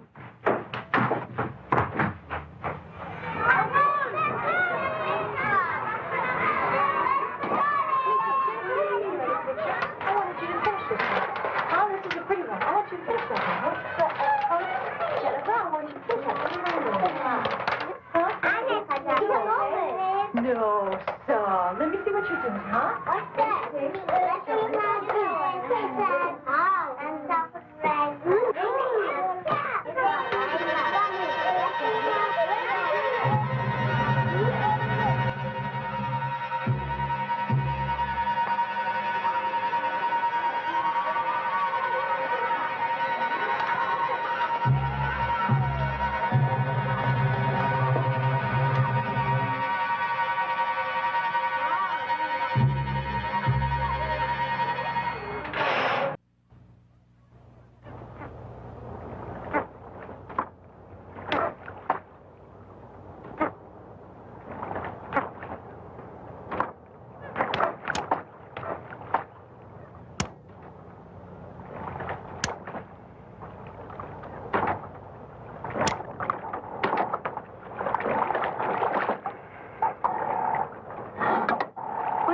doing?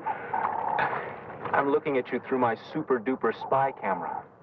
When I look through the viewfinder, I can see right through your clothes. You really are a rotten kid. And when I look into your eyes, I can tell exactly what you're thinking. Oh, really? Okay. Tell me what I'm thinking. You're thinking that you'd like to have dinner with me again tonight, but you don't know how to ask. And afterwards, you'd like to come over to my place and pick up where we left off. And then you're wondering what would happen next, right?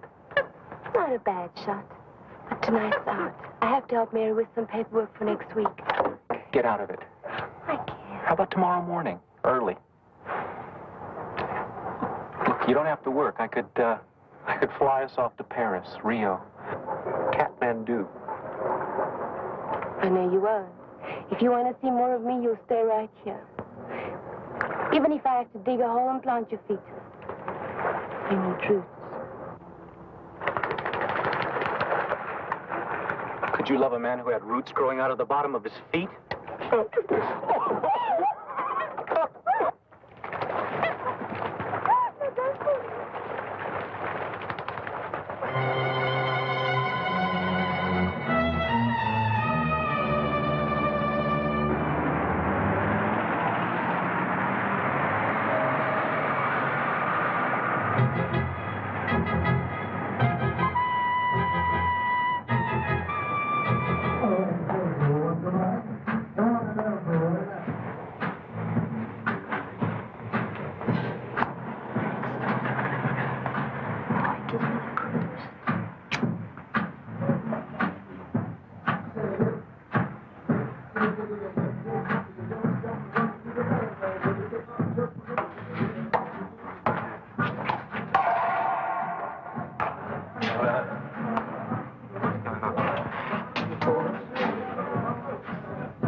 It was almost midnight on a Saturday night, and Rich, while waiting for the show to start, had eaten everything in sight.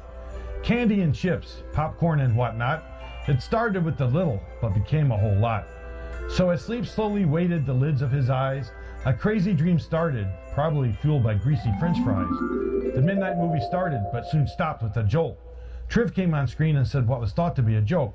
He said there would be no movie, but it was not his fault. Rocco had looked hard, but there were none in the vault. It seems that for over 20 years showing movies that were bad, the time had finally come. They used all that they had. This news hit Rich hard, and he shuddered with fear. How could all the bad movies suddenly disappear? But the fear soon left, and Rich's face did change.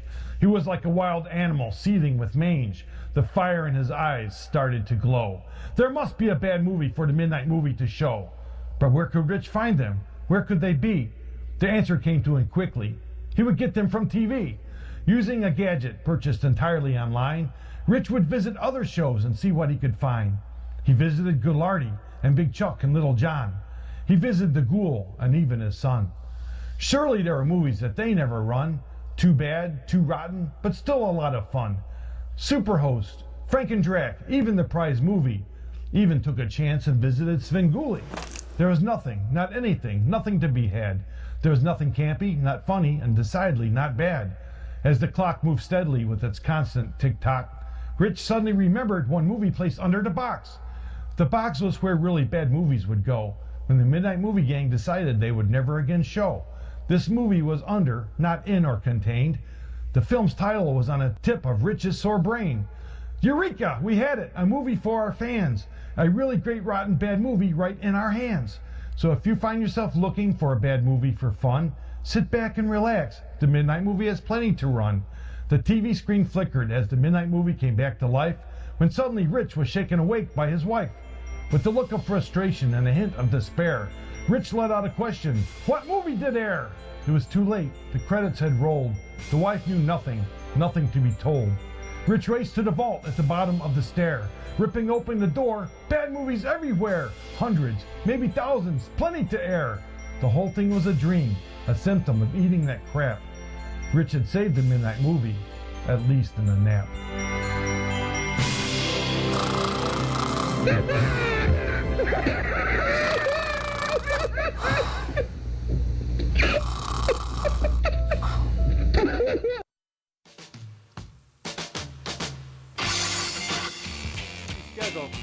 The rest of the way.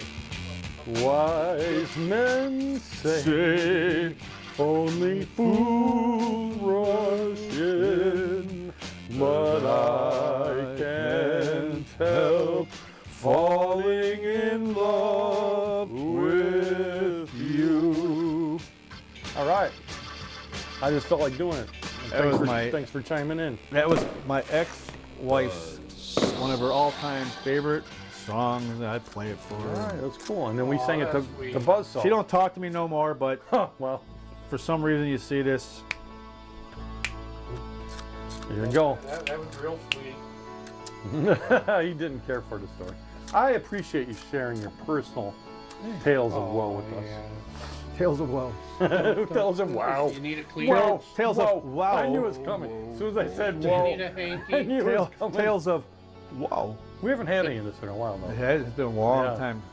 How about he walks into the Amityville house? What does he say? Wow. Okay. He walks in, he goes, oh no, flies. Buzzing. Oh, God, you got him started. Oh no. Wow. Sign of the cross. I don't know. Oh. And then his friend rushes in to do This the dog, exorcism. this dog chewing on the Trying to- wall. trying I don't to know. see him. De Niro rushes in to do the exorcism. Then You talking to me? talking to me, me. demon. Talking to me. Walking Caesar head spinning. You talking to me?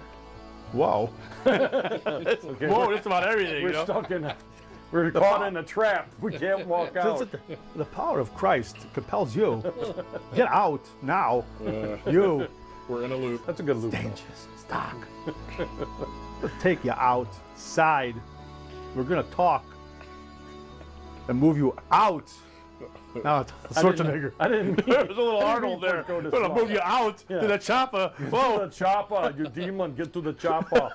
No, no, whoa! You know what time it is? Whoa!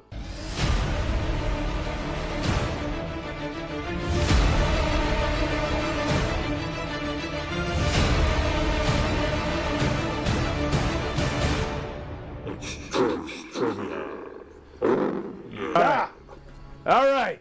Yeah, we'll keep them up. Oh, Keep them up. keep them up. Makes up for the lack of Yeah, keeping I them do up it all the last- time. You didn't do it last time. Though. Well, I was looking somewhere Busy else. with your slinky. I lost my All right, slinky. what did I say? Tonight it Anybody help stars me find my slinky? Jennifer before I Holmes. Where? It also stars You gotta Jennifer reach Holmes. down between your legs. Oh boy. Hey, it is slinky. Oh, Stars Jennifer can't. Holmes that I mentioned. I can't reach it. That I mentioned. Don't go like that when you mention Jennifer Holmes. You get us in trouble. Jennifer Holmes. But whoa, dude.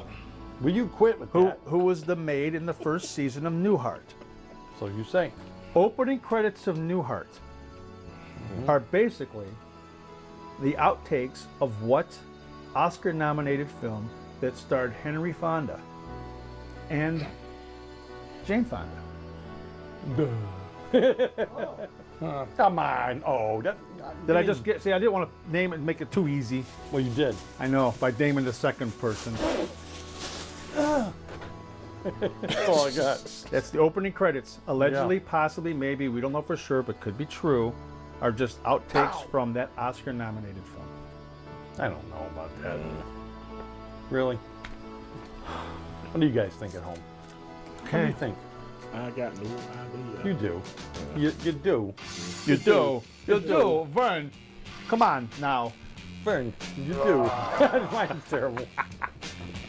We go More back imitations when we come back. Yeah, that was a quick one. We're going back to movies. Then he's going to do Clint Eastwood when we come back. Yeah. Yeah.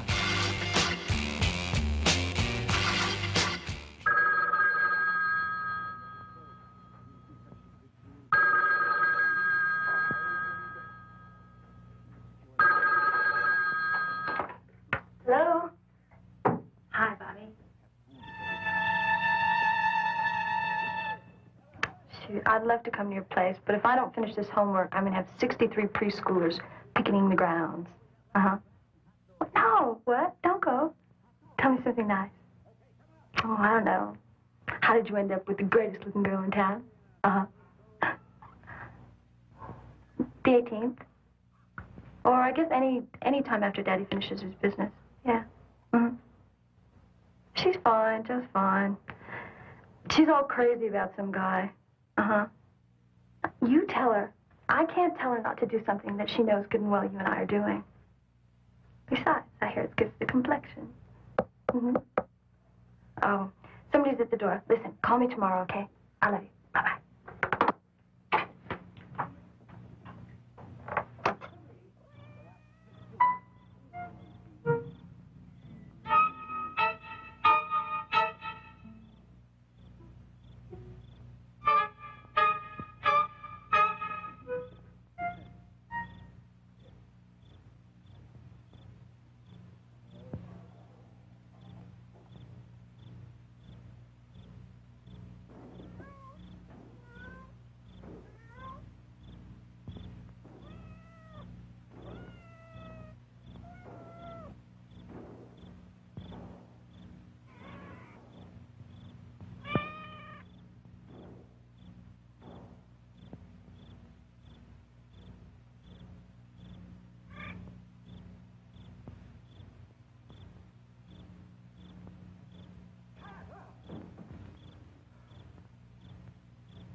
Hello? Oh, I see the cold showers aren't working, huh? Need a tranquilizer? Bobby? Bobby, this isn't funny.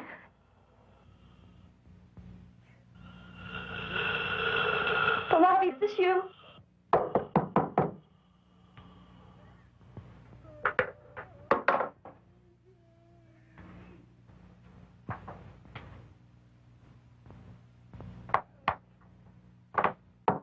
Who is it?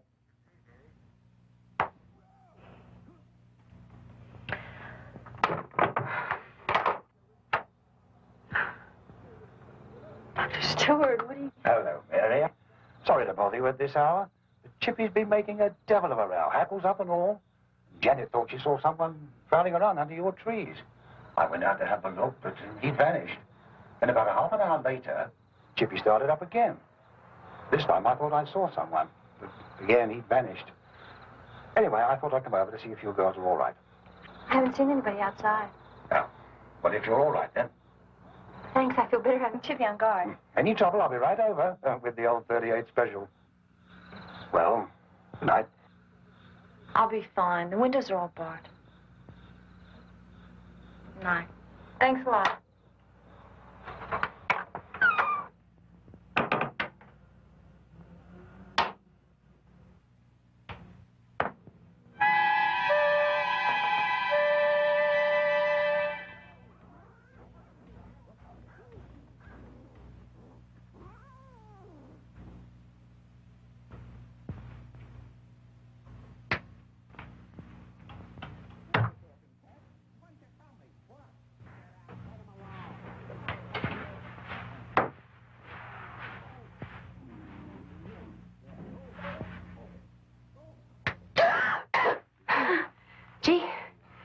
mean to scare you. I was dreaming. I saw the light on. Are you okay? Mm-hmm. How was your evening?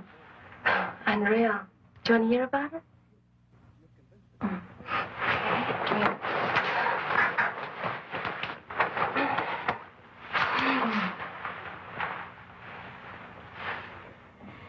Some freak's been on the telephone tonight. Heavy breathing and everything. Here? Tonight? Mm-hmm. Scared me. I keep hearing things in the house or thinking I hear things. I was just about to scream when you came in. You poor kid. All alone in this big house. It's not my imagination, you know. Somebody really did call, and Chippy across the way kept barking her head off, and Mrs. Stewart thought she saw a prowler, and even Dr. Stewart had his trusty .38 ready to shoot. About my evening. Should I start at the beginning? You're gonna skip the part about the soup and salad.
to Bulldog 2.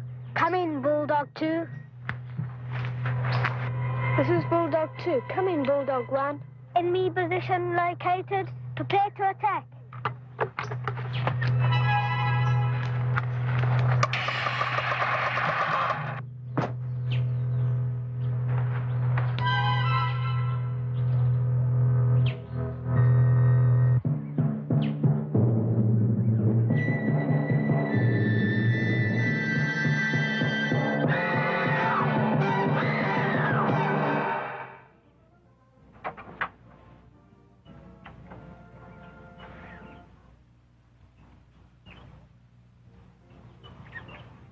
May I come in? Thank you.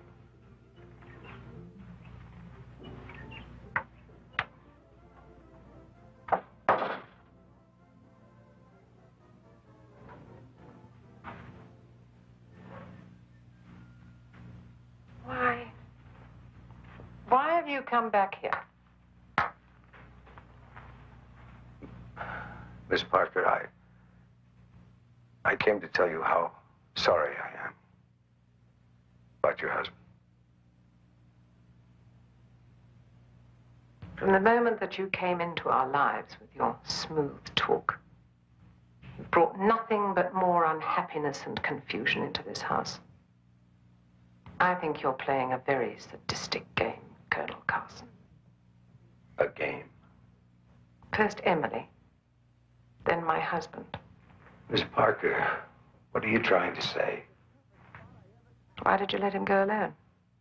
You're a soldier. Or is that also a sham? A soldier is trained to take calculated risks. I warned him. We didn't have a chance. There's something very wrong. You're coming here. Your obsessive interest. That little performance in Emily's room. The only positive thing that you've come up with is the prediction of my husband's death. I hope that I've misread your meaning. I don't think you have. I've also come to tell you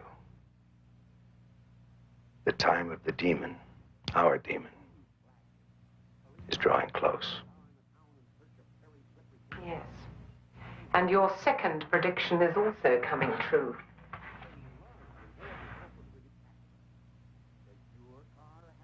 Did your extrasensory perception prepare you for this?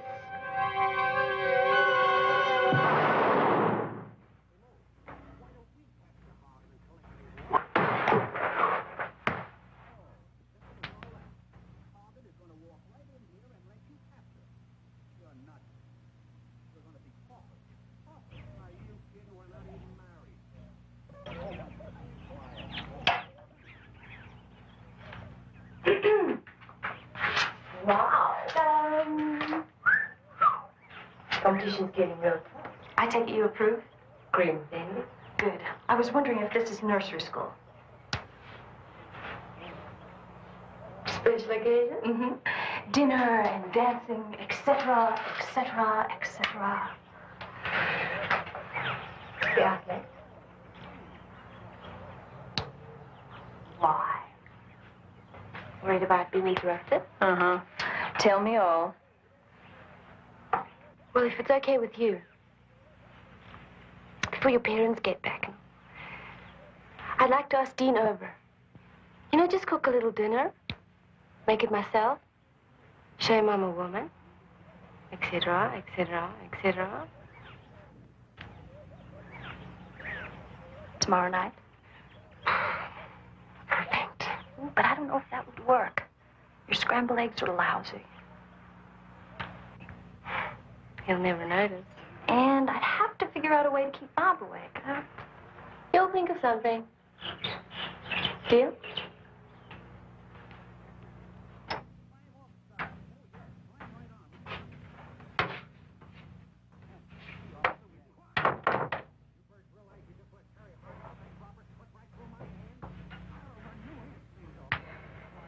Shall we dance? That It's a little strenuous. Remember, we've got to keep going until 2. Till 2. Mm-hmm. God, what are we going to find to do? I don't know. I told Joe I'd have trouble keeping you up. Do you have any suggestions? She said I'd think of something. Have you? I'm thinking.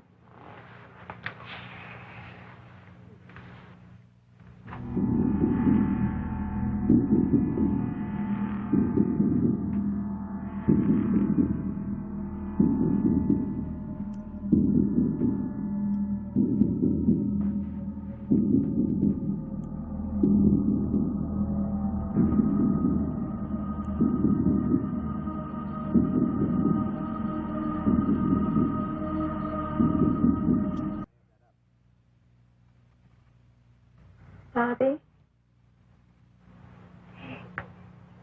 Don't fall asleep. You have to drive me home. Is it time? No, I'm just kind of worried. About little Joe's virtue? I didn't say anything, but some guy seems to be following me around. Since when? I spotted him a couple times outside of school. What do you look like? He was in the shadow all the time. But he was big. He was really big. That's all I could see. I was afraid of the kids. And then, when I was downtown, I saw him looking out the window while I was shopping. He was looking at me. Same guy? And then Dr. Stewart came over to the house to tell me that he saw a prowler. Why didn't you tell me? I don't know. I didn't want to sound paranoid. You don't sound paranoid, but you gotta be careful. Joe. Jean's with her. But they're all alone in the house. Let's go. Tomorrow? What am I supposed to do between now and then? You can try a cold shower. Thanks. I've got a great idea. Why don't you come away with me? We could leave a note for Mary. Tell her we went off to get married. I haven't done the dinner dishes yet. You're gonna make somebody a great wife. Very clean, very orderly. I love it. Good night, Mr. Turner. Sweet dreams.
Sarah Connor.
Thank God. I'm sorry. I don't know what got into me. Looks like your cousin must really have something. I'm sorry. I feel really foolish. Forget it. Forget it.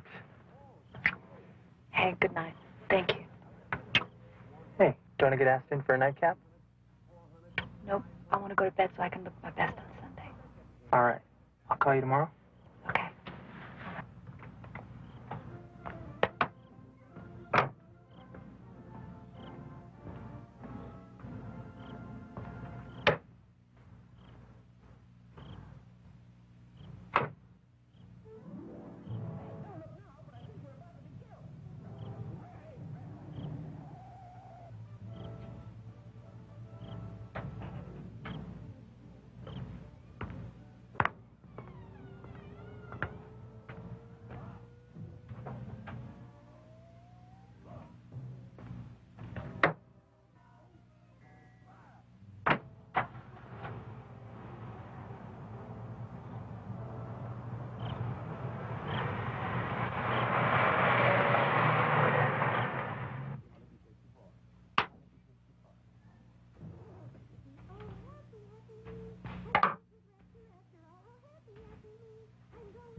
Show me the way to go home. I'm tired and I want to go to bed.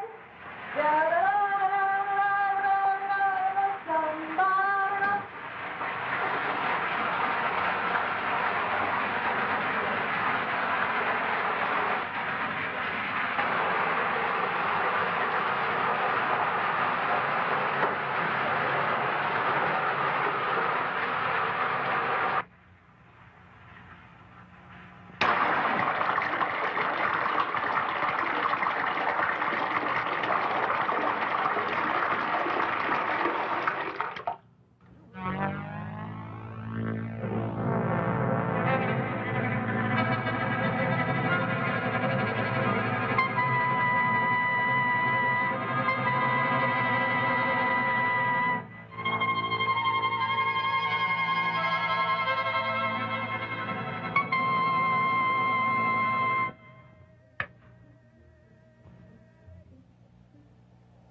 Bob's dial date.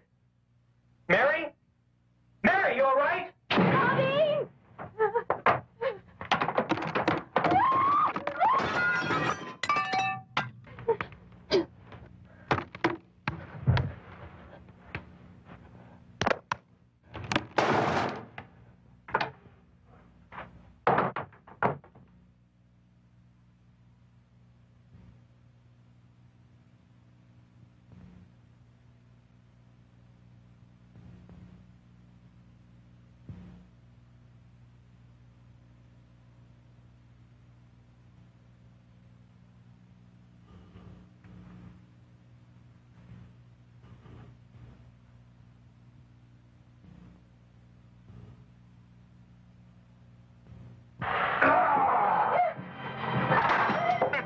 That no man knew but he himself, and he was clothed with a vesture dipped in blood, and his name is called the Word of God.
Movie's over. Whoa, man! What a movie! What a was that a midnight movie Had to premiere? Be. Had to. Yes. That should be. I don't know for a long time. There's Yeah. been a few of those lately. I'm like, Yeah. I think he's pushing the. Pushing He's the- pushing yeah. the. It's okay. He knows what he's doing. You know what though? There's certain. You know what though? I don't care. I don't care. Whatever. He's got certain Show. certain packages. Show. Let's just keep Certain it at that. packages. Certain packages. Yeah, I've had enough with that. Yeah, I had enough of that. You're Any okay. package though that has Cameron Mitchell, we will show any Cameron Mitchell show we can, because I am a Cameron Mitchell fan. Now, before we left, because you got your John Wayne and Mr. Yeah. You got a bunch of Mr. Magoo and you Lovey, Oh, my God. whatever Yeah, the hell yeah, you do. yeah, they just I pop in do my head. Walken, De Niro, Yep. you know, whatever. Vern's got his stud Samuel Jackson with his glasses. Do I really? Do I Let's hear really? Denny do Clint Eastwood. I don't do voices. I don't do voices. Didn't sound like Clint No, it Eastwood, didn't sound like him at all. I don't remember that line. All you had to do is say, I don't do voices, punk. Yeah. Then you would have been all right. You know you want to. I know what you're thinking. Okay, Dr. That's why. That's why I don't do voices. You have one. Because you're all I know what effed you're up thinking. on it. Are you ready, kids?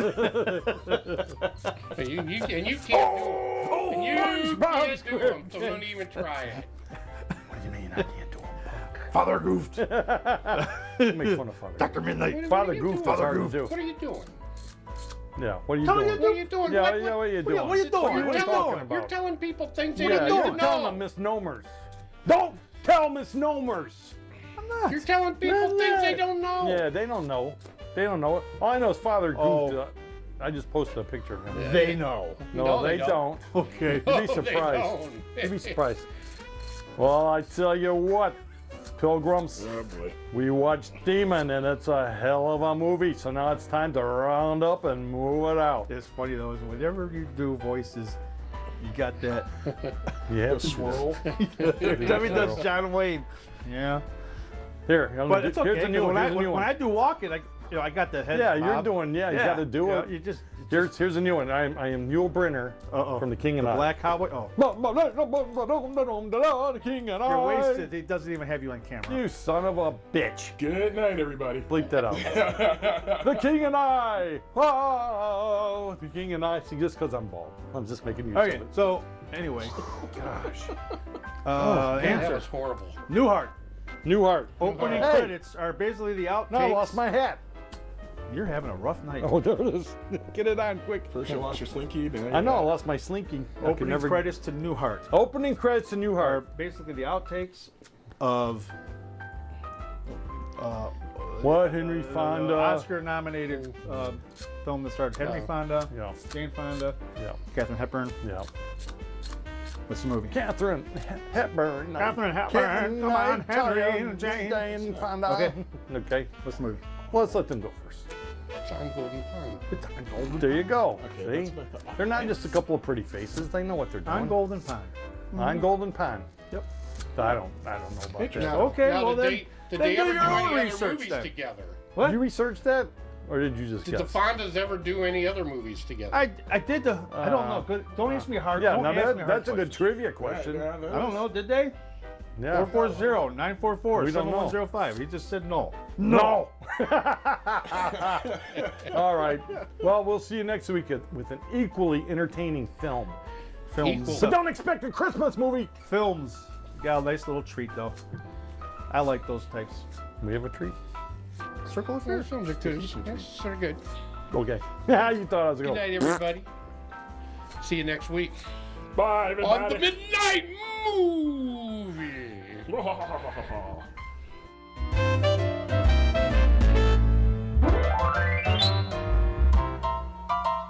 Did your extrasensory perception prepare you for this?